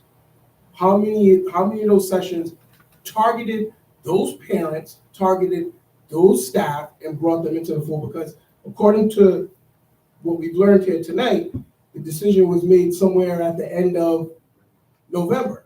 Now you went on and scheduled community sessions thereafter, knowing that there was a potential that these 2 schools would be offline, but those community sessions didn't include those schools, in person or virtual.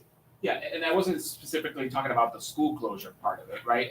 I was saying in terms of the plan, what I'm hearing about, how we got here and how that plan was, Right, so that data that goes behind it, right? And hearing from the community, how does that resonate? Where's your feedback? Correct. And so there's still, the analysis was still underway and all of that. So again, the timeline was fluid, superintendent's not here. Yep. He wants to be part of those conversations. I hear the feedback, but I'm just saying, when we put these things out, we want people to be part of those conversations. I understand. Ms. Garcia? I have just a comment, not a question. These are things for you all to sit with, I guess. Slide 6, where it says, and this has to do with these community sessions, where it says, over the past 3 years, we've held a number of community sessions to learn more about what our students and families want in our schools. when you have such a vague statement like that, this is to your benefit, to back it up with data. Create an appendix if you need to this presentation, where you actually list the number of community engagement activities that you actually completed, who actually participated, the numbers, how many parents, how many teachers, how many students, was there a survey, is there feedback, do you have community partners in place in order to get this word out? What is your record of community engagement and feedback, like, to back up these decisions that you're making? Because you may be doing this work, but to the outside looking in, you're not making things accessible enough. And first, in someone who works, I personally have worked outside of this in communication and community engagement type of work. It takes a long time to build trust. And Sal, you just got here, like, what, a year ago? To your position that you're in now? Under a year. Under a year? Nobody knows who you Seems are like a yet. long time. I'm still thinking, you're the old Joe DePina. Do you know what I'm saying? Like, you have to take into consideration that this is a me city. You know a guy's state. You have a problem, go talk to, John Smith or whoever it is. People build relationships here that are lasting. And so then we go back to those relationships, to that trusting, relationship. And the district has lost that over the last 3 years. We've lost superintendents, we've lost people from the community that have worked in our schools. We just lost. We lost a whole bunch of people under Harrison, and then now we're losing a whole bunch of people under Melendez. So we haven't been given a chance to actually build a rapport and actually establish relationships and communications with folks. So yeah, we are going to be skeptical when we are told. We held a number of community sessions and we decided, we didn't ask you, we decided we're gonna close these 2 schools. Now, I went to Broad School as well, and so did Mr. Kushner, and so did Mr. Nunez apparently, and a whole bunch of people.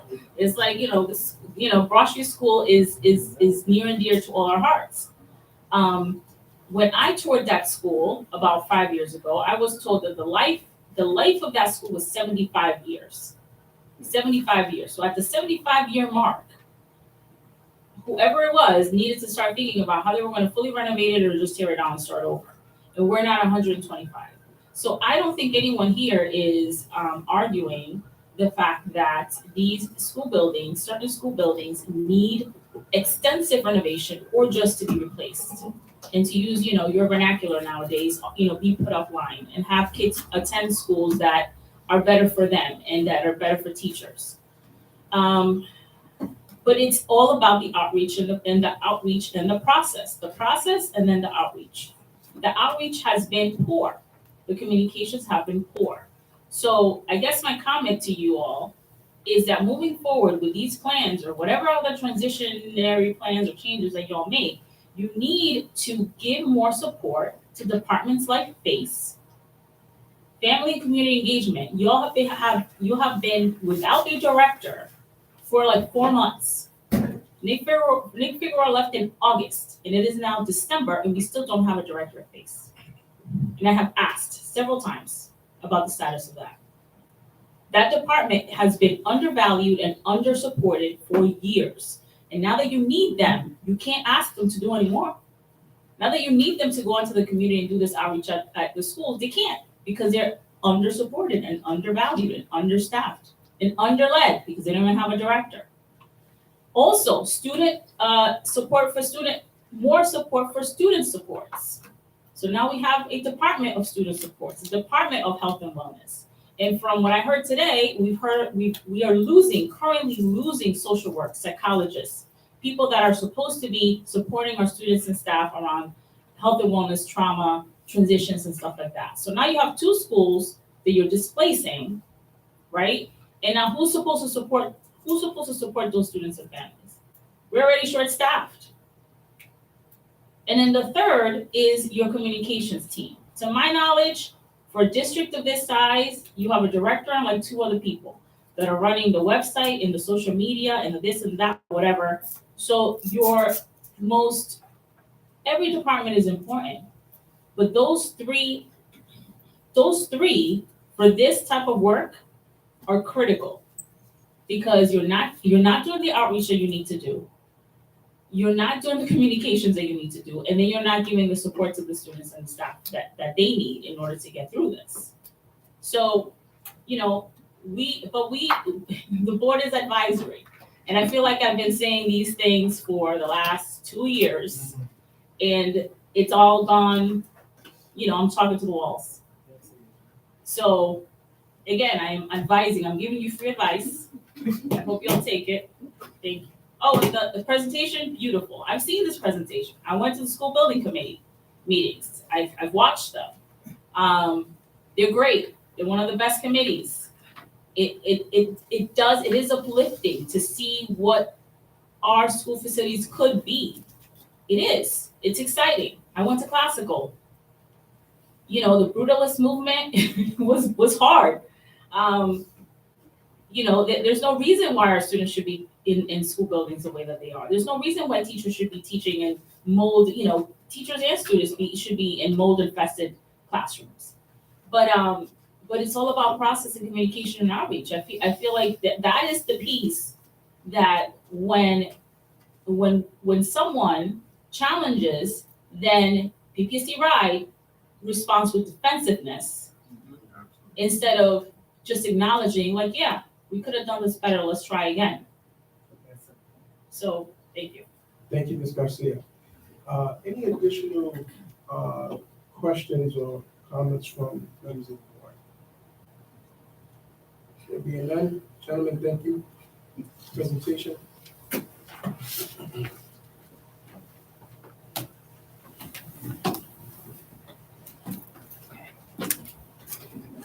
Motion to adjourn. That brings us to our last item of the evening is to adjourn the meeting. Is there a motion to adjourn? Second. Made by Mr. Escobar, seconded by Mr. Hingle. All those in favor? Aye. We are adjourned. Thank you. Thank you to those of you who stayed until the end. Have a good night. Good night. Should get a prize.